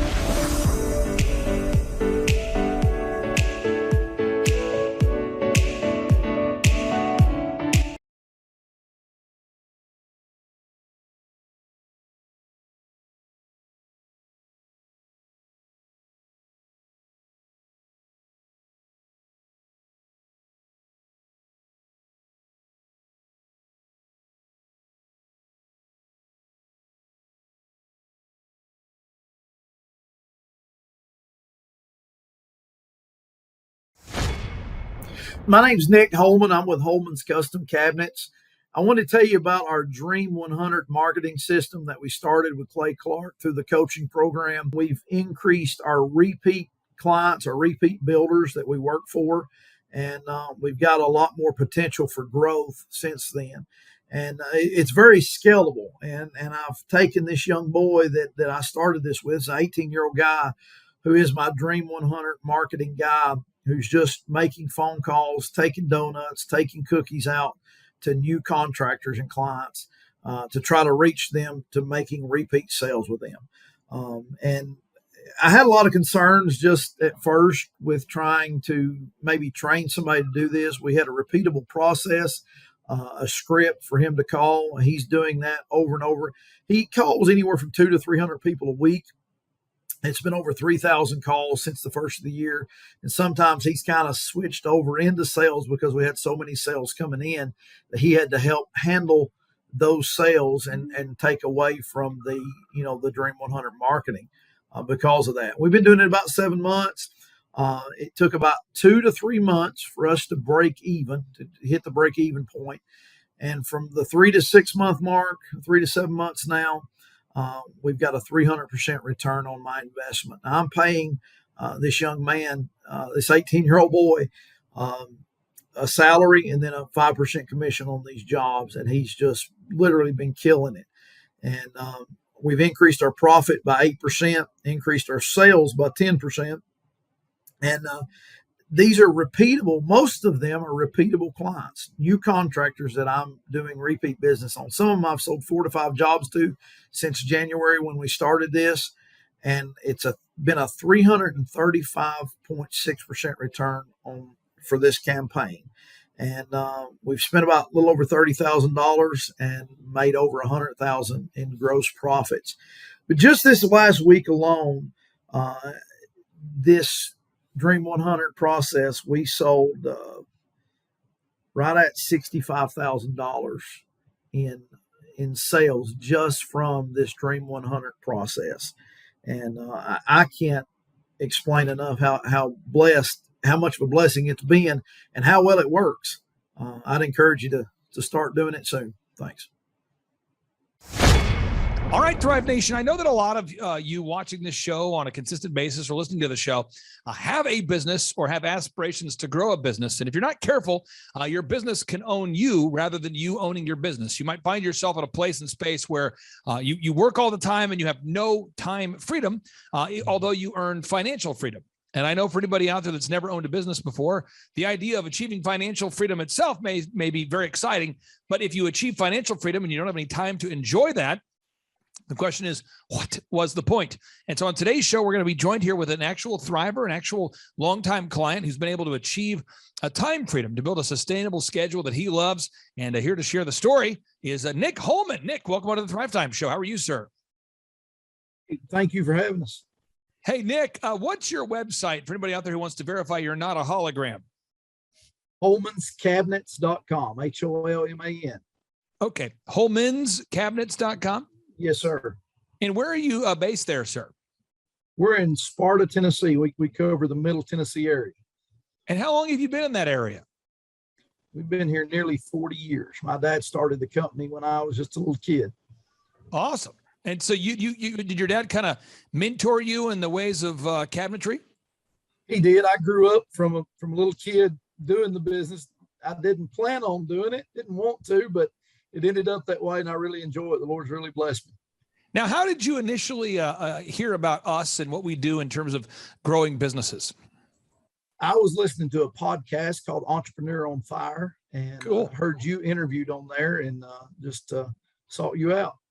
Well, you know, one thing that we've had a pleasure of working with you on and so we've enjoyed is we here at the Thrivetime Show, we call them diligent doers is who we work with. People that frankly are hardworking and all they want to know is what do I need to do? The best way I would describe it or kind of analogous way would be if you're going to the grocery store, we've all been to the grocery store where there's somebody at the store who has no intention of buying anything. We've all been to the mall where we've seen somebody who doesn't want to buy anything. They're just hanging out. And there's a lot of people that kind of view entrepreneurship like that. They're wantrepreneurs. And there's other people that actually are entrepreneurs. They actually implement. We call those diligent doers. And Sean's had the pleasure of working with you. Oh, yeah. And Sean, so tell listeners out there, what kind of big improvements have you and Nick worked together to implement within the company, HolmansCabinets.com? Yeah. So I've actually had the pleasure of working with Nick for several months here, but he has worked with several different consultants in our program. Yep. So by the time I got to him, I'm just going, hey man, what is your biggest limiting factor? And at the time he's saying, I'm pretty close to this ideal schedule, but there's about 15 hours on my schedule of stuff that I don't feel like I can delegate, but I'm kind of stuck there. So it's been probably 3 months or so, Nick, that we've been working at trying to get those hours off your schedule. It was more of a high level task that we systemized week by week, working on training employees and refining the system itself. And that's now resulted in Nick having that time back to use for other things. Now, Nick, before we worked with you, how would you describe where the business was at? I was all over the place, very, very busy. I worked about 80 to 90 hours a week, never home, running, doing jobs, working late at night at home with my laptop, drawing cabinet jobs, quoting cabinet jobs, and just really had no free time whatsoever. And so now how would you describe your schedule versus how it was then? A little bit laid back. I've even found myself bored a time or two, and that doesn't last long. I've always can find something to do, but I'm looking at other business ventures, which I'm into different things and excited about that, and have a little bit more time with my family. Of course, I love that free time. I've got 4 children the Lord's blessed me with, and some time to do ministry work that God's allowed me to do. And all of this is because of my Lord and Savior, Jesus Christ. But I just thank him. Thank y'all for the time that I've gotten back to be able to do that. And it just frees up so much time, the time freedom. I don't nearly need it financially, but the time is invaluable. So if you could describe for anybody out there that's listening, what was the process like that we've kind of guided you through? What are some of the improvements that you've made in the business? Well, the first thing y'all did, of course, was the website, and you started encouraging me to get Google reviews. We're the highest rated cabinet shop in the state of Tennessee now. Come on now. And it's just been a blessing to see people call and they say, well, I said, how do you find us? Well, we seen your reviews. They're just unbelievable. The video reviews. And then also me training, I guess the last few months is hiring and training new people. I did not think that I could ever get anyone to replace a lot of what I was doing in measuring and learning all the different options of cabinets, appliances, the different ins and outs on different houses, different ins and outs of different cabinet options, with whether it was custom or prefab or semi-custom. All of those different things, I didn't think I could train anyone, and it's been possible to do that. And now I've got 2 guys that are doing that. It's just really relieved a lot of my time. The hiring, the group interviews, doing that has really been helpful. Delegating and being able to train and writing down a process of how they can go through and learn what I'm doing, and it answers a lot of their questions before they ever have to ask me. With what we've written down, I can't think of the term of it right now, the schedule and how they're to do that, it's just made it so much easier. So let's talk about the branding for a second. When we first started working with you, did you already have a website in place, or did our team have to help you with that? Or we did have a website. We redesigned it and made it much more Google canonical, where Google could read it better. And of course, the reviews and all that, and y'all are writing on the back of it all the time. And it's been a lot more profitable when people look up our website all over Nashville now, even in that we're almost 2 hours away. Yeah. People call us all the time from Nashville, Brentwood, Franklin, and then even in our areas, it's constant because of our website. And before we started working with you, how many web leads would you get maybe in a given month versus how many are you getting now? I'll look up off the top of my head. I don't know, but I know that, I don't know, we're getting on average 8 to 10 a week now. I probably got 1 to 2 a week before. So maybe 4 or 5 times more leads. Yeah. Yes, it's become, I was looking at the tracking sheet before we hopped on here, and it's actually this year, 34% of all of your leads have come from that. So that's a significant amount. Yeah. Now, what we try to do on the Thrivetime show is for anybody out there that goes to thrivetimeshow.com and you click on the testimonials button, No exaggeration. I'm just going to show this here. We have over 2,000 client success stories on video.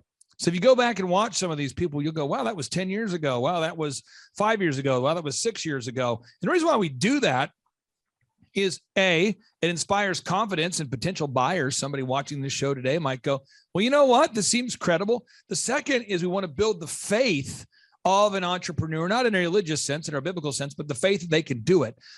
How has that aspect, the coaching or the mentorship, helped, having somebody that is showing you, hey, this is a proven path. We've done it before. We're going to do it again. We've been coaching clients since before search engine optimization was a big thing. Now we're doing it now that search engine is a big thing. We did it before social media was a big thing. Now that it is a big thing, we're still doing it. How does it help? How has it helped you knowing that you're following a proven path and not moving just off of guesswork? It's been tremendous. Just having a plan. I can follow a plan if that plan's laid out. And you could see that. I could see that with other people. You had another cabinet shop that was doing the same thing, I think, in North or South Carolina you were working with. I seen that, and I thought, I can do this.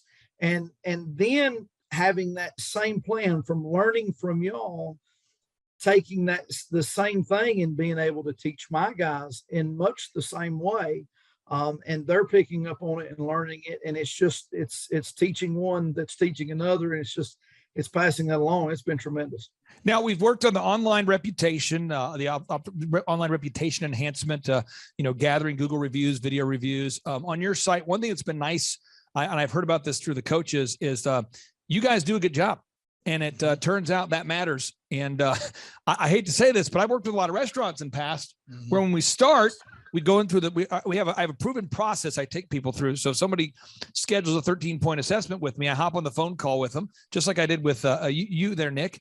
And I try to go over, okay, I want to ask them, what kind of revenue did you do last year? What kind of revenue did you do the year before? How would you rate your website on a scale of 1 to 10, with 10 being the best? How would you rate your branding? How would you rate your accounting? We go through all these systems.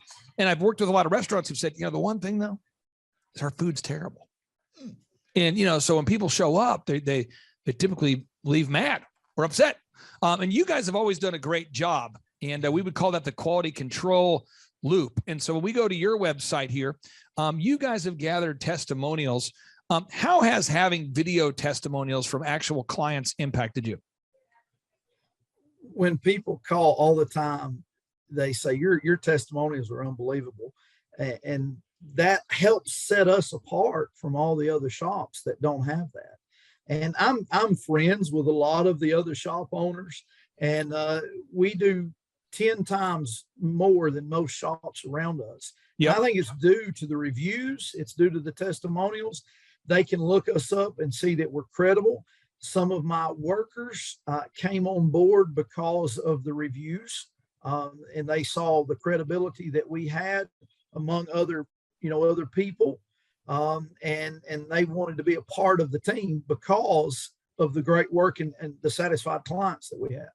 Now, if we go to the bottom of your website, we do ongoing search engine optimization for you, which is kind of a big task that if we do it right, no one knows we're doing it. It's kind of like pulling the weeds in a garden. I see so many inspired patriots. They say, Clay, I planted a garden. I was so inspired by your wife. Woo! And then I'll see them, a couple months later, and I'll say, how's the garden? They go, don't talk about it. Didn't weed it. Didn't feed it. It's dead. Going with a rock garden, baby. A rock garden. So there's an ongoing pruning that we have to run the online ads for you, manage that. We have to get the search engine going on optimization. Then we have to track what we're doing on a weekly basis and track. How has tracking implemented you, just knowing that all these things are happening behind the scenes? Well, you can continually see where you're at and what you need to improve on. And what you're doing well at, and see how it's growing. It's just, I love the numbers. I love to see the numbers and see how you can track that, and it just continues to increase. Or say, hey, I need to work here on this area because we're having some problems in this area, and that helps you to see that and what you need to work on. And that's what Sean's really helped me to do each week, and he points those things out to me. And but it's easy to fix once you know what the issue is. But if you don't know it, you don't know what to do. You don't know what to work on. Now, one thing that blew my mind years ago is I had a chance to interview the NBA Hall of Famer and fellow Christian David Robinson. And David Robinson was jacked. And if you're watching this show and you don't know what I'm talking about, I'm going to pull up this video here, pull up this photo. He was so jacked. He was so physically fit. And do you remember this? If you Google David Robinson jacked. David Robinson just jacked. I mean, this guy he was huge. And I remember talking to Dave off camera and then some on camera. I'm like, Dave, how did you know, that it was time to retire? Like, how did you know? I mean, it was time to go.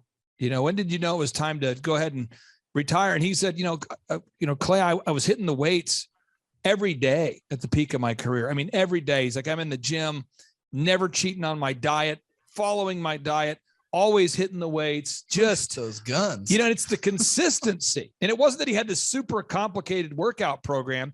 It's the consistency. And the Bible speaks to this a lot. It's called Proverbs 10:4.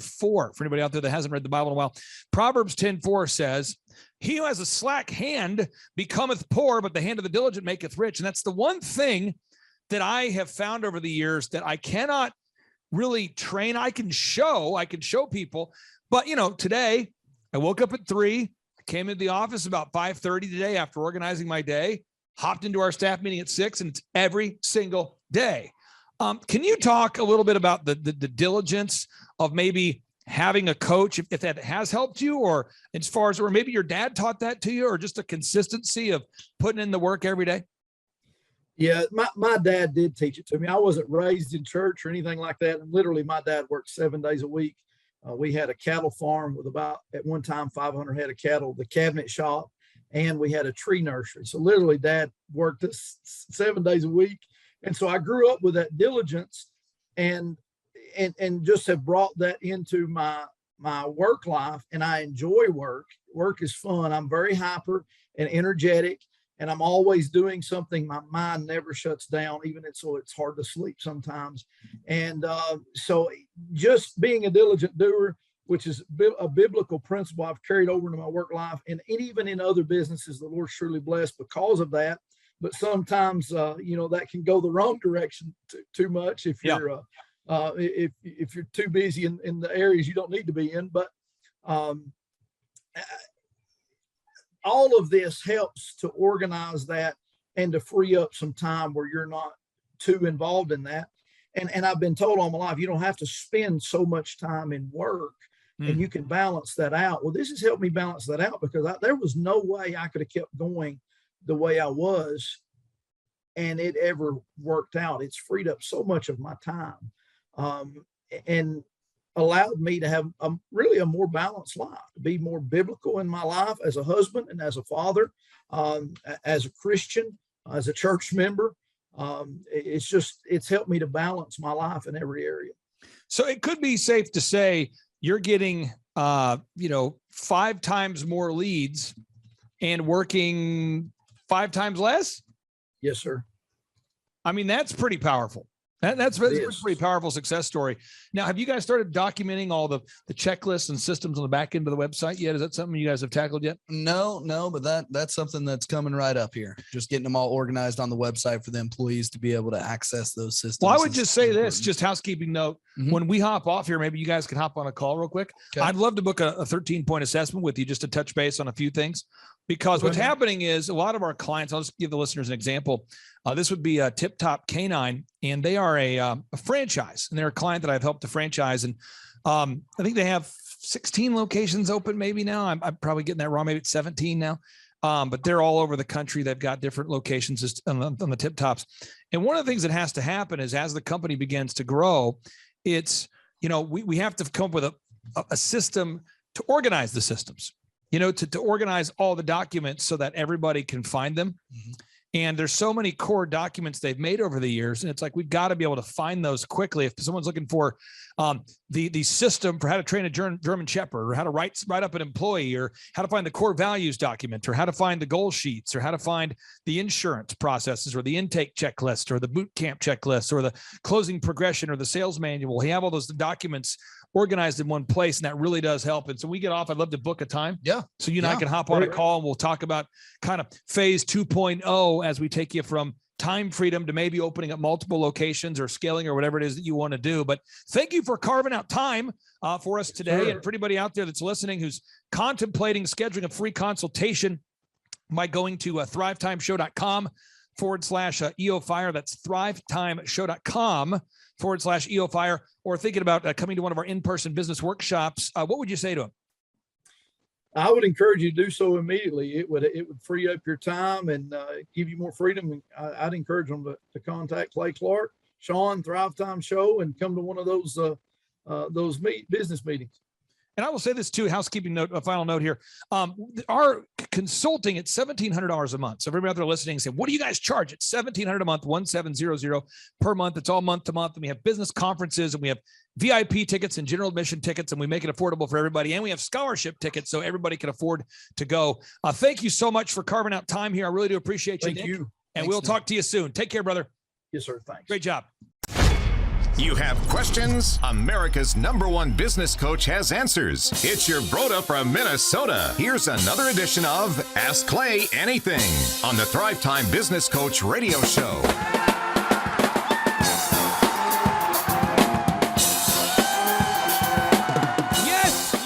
Yes, and yes, Dr. Z, we have a hot question in here from the Thrive Nation. A hot question. Andrew, this is a hot question. It's hot. Andrew, you know how hot this question is? Pretty darn hot. Oh, yeah. There we go. Step into the business coach saunas. That's right. Love it. Okay, no, here's the question. The question, I was hot in here. The question from the Thriver was, how do you deal with a terrible, horrible, no good, very bad day? And how often do you guys have these? So we're going to go around the horn. We have Paul Hood, a CPA with thousands of clients on the show. We've got Dr. Z here on the show. We've got myself. So let's go around the horn. Let's go around the horn and let's talk about it. So Z, how often do you have the things, the variables, the bad things happen to you that some would consider to be, you're a positive guy, so you don't let it get you down. But how often do things happen to you where it would be easy to say, wow, that was a terrible, horrible, no good, very bad day?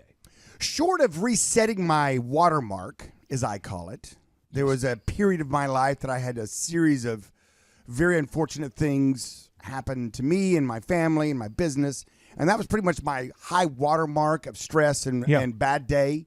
So once you kind of reset that watermark pretty high, it was a pretty high one for me that time. Everything else you put it in perspective and go, well, compared to that day, it's not so bad. Could be worse. Could be worse. Oh, it could be worse, don't you know? Could be worse. In Minnesota, by the way, if you ask anyone how they're doing, you have about a 40% chance that they will respond with, oh, it could be worse. Could be worse. No matter what, no matter what's going on. That's about the peak of the optimism. Yeah, exactly. Yeah, it could be worse.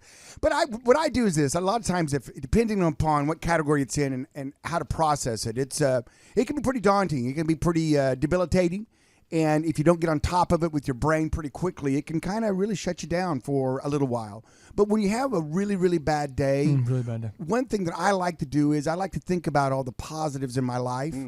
I like to pray also and be thankful for all the positive things in my life. I'll just go through a checklist of all the home runs, all the games won, all those positive memories in your life. You go back home and look at that make some big apple fat pie. head of you, the full-size photo of you, and go, well done. That's the only head I know that's bigger than yours, by the way.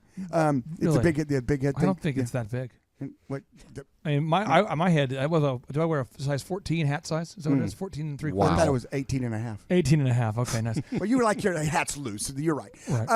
But I think what the key is that you have to understand that if you're in control of your joy, and this is a word for everybody listening out there, if you're in control of your joy, then nothing can take it away from you. Nothing can take away your happiness. If you're waiting for something to make you happy, you're doing the wrong thing. And if you let something make you unhappy, you're doing the wrong thing. So you need to be in control of your joy. You need to be in control. If it's a bad day, how are you going to fix it? Is there a problem that needs to be fixed? Or is it just a bad day? But if there's a problem that needs to be fixed, then I go into problem-solving mode. Step 1, what do I need to do? Step 2, what do I need to do? Step 3, what do I need to do? Oh, and by the way, I'm really thankful because I've got, 3 healthy children. I'm really thankful that I've got, all these things I'm thankful for. I'd like to get Paul's take on this because, Paul, you manage a team of employees. Yes, sir. And your core team at your 3 offices, how many people approximately are we talking about? Between the 3 offices, that because you have other offices and locations, Yeah. you're always expanding, but maybe between Bartlesville, Tulsa, Claremore, how many people are we talking about? Well, we have a total of probably about 40 employees, but my key group is probably 12 or so. So let's think about our 12. Let's think about your 12. So you think about your core 12.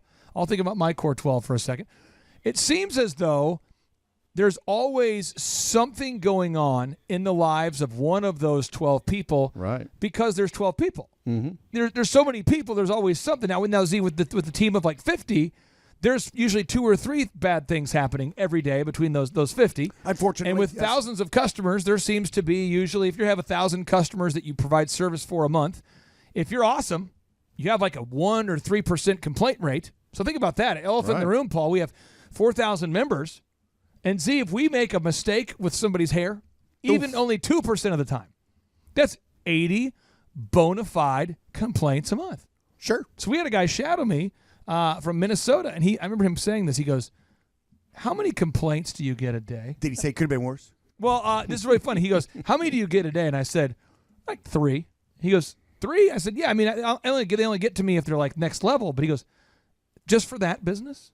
And I said, yeah. He's like, so you get like, how many complaints, a month? I said, do the math. Dozens. I mean, you know what I mean? And you start, but he goes, I don't think I could handle that. And it was very good for him to like know that he emotionally could. And I said, why not? He goes, it bothers me. Like if I get a bad review, it'll bother me for like a month.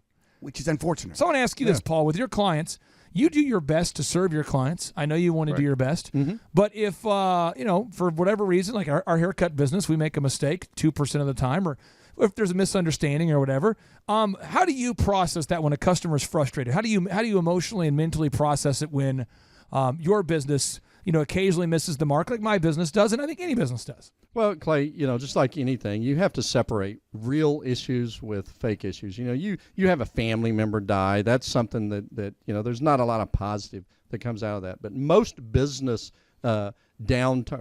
issues or complaints or bad things, really what I try to do is embrace that and accept that and appreciate that as a learning experience. Because, if you've got an issue, it's kind of like, let's say you're driving down the road and you have your family in the car, and the car starts sputtering and everything, and you can get really upset. But the reality is maybe that sputtering helps save you from having a wreck.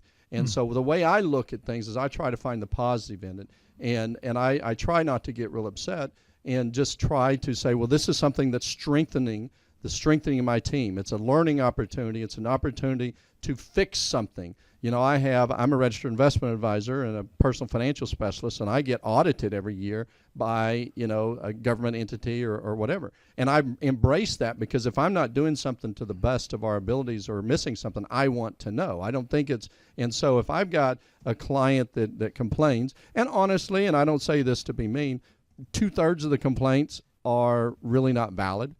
But it doesn't really matter, because marketing to me is top of mind. It's how that person feels when they walk out of my office and what they're going to say to other people. And so the old adage, the customer is always right, is kind of right. But I embrace it. I approach it head on. I personally make the phone call. And what can I do to solve this, to make you feel better, to make you happy? And it doesn't really matter whether it's a valid complaint or not. It's a complaint. And so, I was taught a long time ago, do I want to be right or do I want to be rich? So I'd rather be rich than argue with a client all the time. I just wanted to make them happy. I have found for me, and I want to get your take on this. I've got a few notable quotables I want to read to you. Okay. From the first one will be from that controversial book known as the Bible. In the Bible, Matthew 5:10. I love that verse. Matthew 5:10 says, "Blessed are those who are persecuted because of their righteousness, for theirs is the kingdom of heaven." So, blessed are those who are persecuted for being right. All right. So here's an example. You have an employee that works for you, Z, and they're supposed to be on time, and they're not. So your job as the owner, manager, whatever, is to bring it up. You say, hey, Doug, I need you to be on time, and Doug goes, "Oh, come on, come on, man." Yeah. What? And there's this blow up, Yes. and you would some people attack you when you call them out for being right. When you hold them accountable. Oh, I know. So I think part of it is just embracing that if you're going to hold people accountable, aka run a business, you just have to get really good with knowing that a lot of people won't be happy with you all the time, right? I mean, don't you have to get to a place where you just say, hopefully there's a reward in heaven because I'm certainly, you know what I mean? Blessed are those who are persecuted because of their righteousness, for theirs is the kingdom of heaven. I mean, I think you have to just go, well, hopefully there's a reward up there because, whoa. Well, I like the reward could be in the bank statement because all of a sudden you're cracking the whip and you're making your business run better. Right. But for everybody listening out there, if you're thinking about, we know 67% of you are, according to Forbes, that is our business Bible, by the way. I'm not taking anything away from the actual Bible, but that's the business Bible. Business Bible, yeah. What happens is that if you go into this owning a business with the idea that you only get to wear the white hat, you only get to be the good cop. You're going to lose. Yeah. At times you got to put on the black hat. At times you got to be the bad cop. At times you got to call people out, and you've got to correct them. And pruning and correction is good. Yeah, Clay, don't you agree though that it's kind of like raising kids? You can be a lazy parent and let them play in the street because you don't want to upset them and correct them. The same thing applies with employees. If you hold them accountable, that's actually good for them. It's good for your business. It's good for your other employees, but it's good for them. When you're not holding them accountable, you're accepting their slackery, and therefore it's bad for them, and they're never going to achieve and reach their potential. I think about our office and just people on my team, but there's a guy on our team named Matt. And Matt always says, how can I get better? At least he does that to me. Yeah. He says, how can I get better? So I give him the same information as I might give somebody else, the same coaching, and he says, thank you. Thank you. How can I get better? But I think a lot of bosses feel like they're being a bad guy, quote unquote. I hate to be the bad guy, but just by telling somebody, hey, you need to follow the script. Right. Hey, you need to show up on time. This is what I'm paying you to do. And they feel bad about holding someone accountable because they're the bad guy. You're not the bad guy. You're the right guy. You're the righteous guy. Here's another thought. Robert Greene, the best-selling author of the book called Mastery, best-selling book called Mastery, he writes, the most effective attitude to adopt is one of supreme acceptance. The world is full of people with different characters and temperaments. Some people have really dark qualities that are especially pronounced. You cannot change such people at their core, but you must merely avoid becoming their victim. Do you agree with that, Zeke? Absolutely. People change seldom. It's one of my core things. And if they're a bad apple, they're typically going to be a bad apple. And instead of sitting there worrying about trying to life coach them into being a good apple, just get them out of your space. The quote that Zeke gave me years ago was so good. I love this quote. I'm going to high five you. This will set me free. Okay, high five. This is a good quote. High five. You said to me, Clay, unless you're a life coach, don't life coach them. And I was going, whoa. Because that's where I was at for a long time as a young man. I kept trying to fix everybody. How many businesses have you coached over the years where the owner comes up to you and they've got a bad apple working for them? And they refuse to fire them because they just know they can. It's maybe poor management. It's poor people skills on their part. They know that they reflect the fault back on them. I would say it's 2/3 of what prevents businesses from growing. Yeah, is the inability of the owner to hold people accountable. The complete refusal to hold people accountable. And as we get back into this root topic of how to deal with the terrible, horrible, no good, very bad day, I've got a couple quick tips here for you, and I'm going to give them to you. One is there was a Joel Osteen quote from the book called The Best Life Now that set me free here. Okay. He says, live your best life now. He says, do your best and forget the rest, and just give God the stress. So for me as a Christian, I go, there you go. I did my best. Okay, God, if you want me to be like going through this whole Job phase of my life right now, if this is like some teaching part of the Bible where I'm getting punished or something, let that happen. If not, whatever. But I used to, once I just realized you do your best and forget the rest, that helped me a lot. Probably because it rhymed. Well, that's a rapper coming out in you right there. But seriously, it helped me just to know you do your best and forget the rest. And now I don't care at all. I don't care if somebody's not happy and I did my best. I just don't care. I don't care. But I used to care a lot. Don't you think a lot of that, though, comes from your core values of what's important in life? We make good money. Yeah. But it's not about the money. I grew up, I've lived in trailer parks. Nobody on either side of my family graduated high school besides my mom and I. I can be happy living in a trailer park. Not that there's anything wrong with a trailer park. The point is, it's not the money, and I have confidence in myself to rebuild. If something falls apart, I'm going to do my best, and if other people can run along with me, great. But the reality is I'm going to be happy regardless. So this is what I want you to do right now. This is what I want you to do. This is the action item for all the listeners out there. So here we go. Okay. If somebody out there, if you're having something bad happen to you today, tomorrow, in the next 10 minutes, whatever, if something bad happens, I want you to do this thing called the 5-minute rule. This is the rule I live by. All right. I try to do it. I'd say by 99% of the time I do it. Okay. Don't make any decisions ever when mad. Okay, that's good. Like That's don't good make a decision. Just do not make a decision when mad. Okay. Then during those 5 minutes, think about the decision you're going to make. How will it affect you a year from now? Will it affect you? Okay. So as an example, when I went in the other day to a local fast food restaurant and they totally jacked up my order, you know why I didn't freak out, Z? Because you did the 5-minute rule. It doesn't matter. It doesn't matter. 5 years from now, it doesn't matter. I don't care. The other day I was in a parking lot at Atwood's, and a guy cut me off. You spent a lot of time at Atwood's. Well, a guy cut me off with the big monster truck wheel thing, and he gives me the stink eye. And I get out of my car, and he's like following me into the store with the stink eye. You know why I didn't say anything to him? Because it doesn't matter. It's the 5-minute rule. Big monster truck. I'm not gonna make a decision while I'm mad. I don't want to get beat up in the parking lot of Atwood's so that I can right go the give wrongs. me that shovel I was telling you about. So next time you get upset, take 5 minutes. Think about that. If it's a bigger decision, if it's a big purchase, don't go buy things when you're angry. Just don't take big action when you're angry. I promise your life will be better if you have more of a long-term perspective to everything.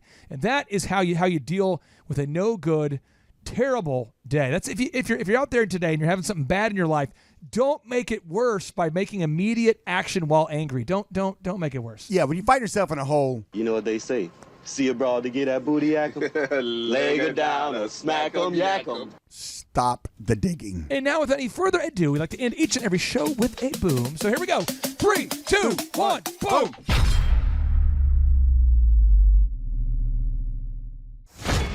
JT, do you know what time it is? 4:10.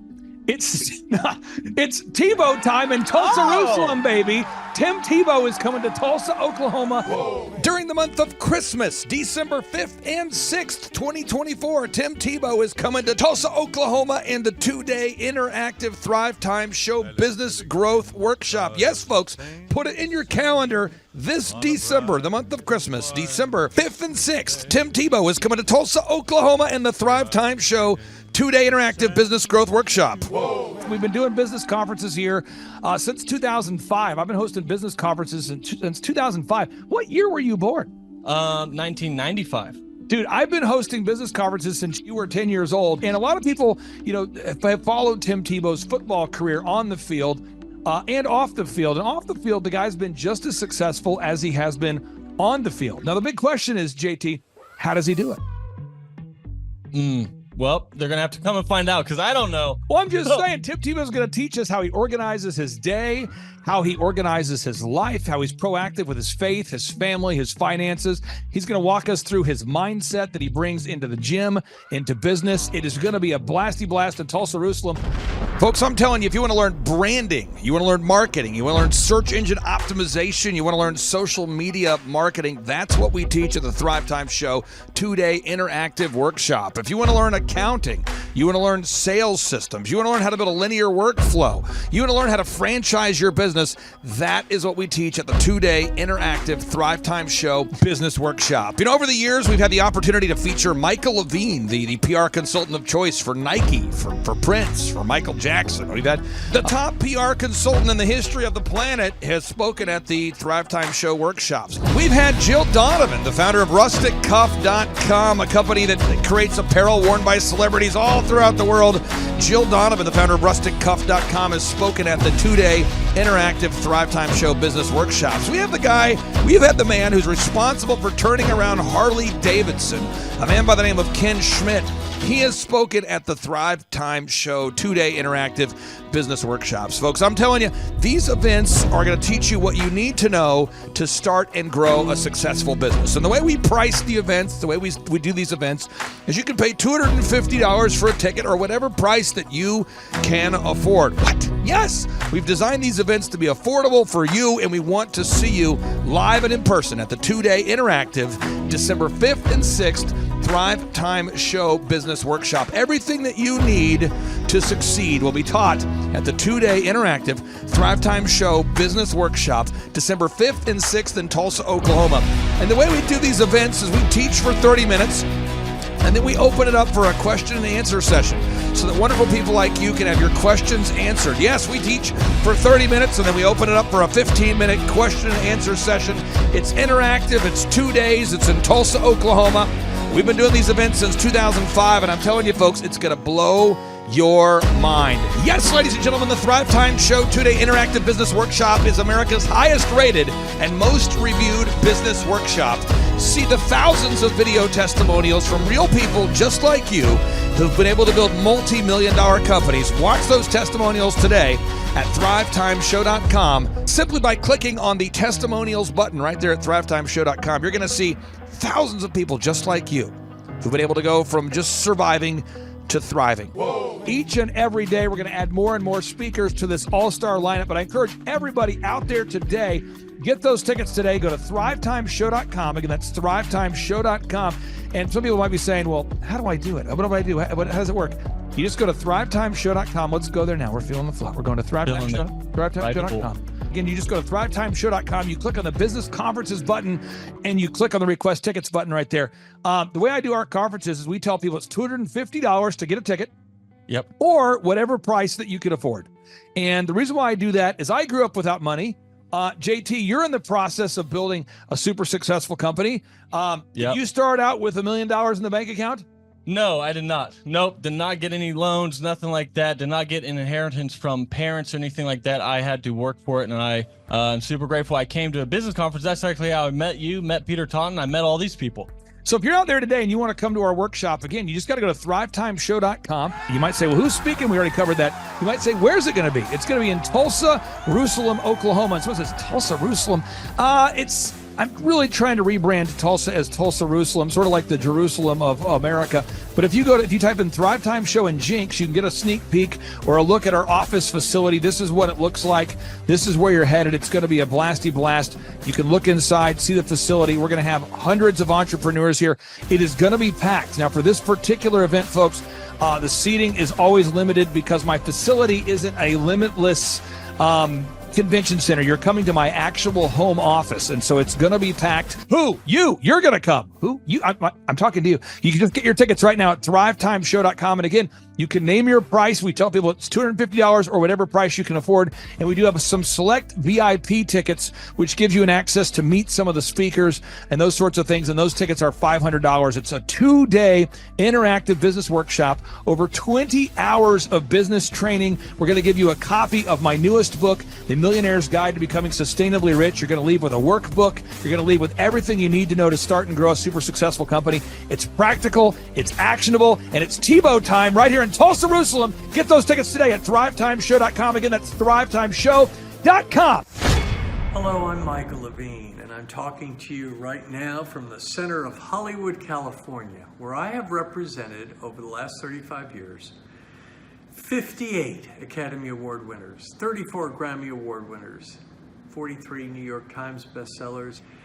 I've represented a lot of major stars, and I've worked with a lot of major companies. And I think I've learned a few things about what makes them work and what makes them not work. Now, why would a man living in Hollywood, California, in the beautiful sunny weather of LA, come to Tulsa?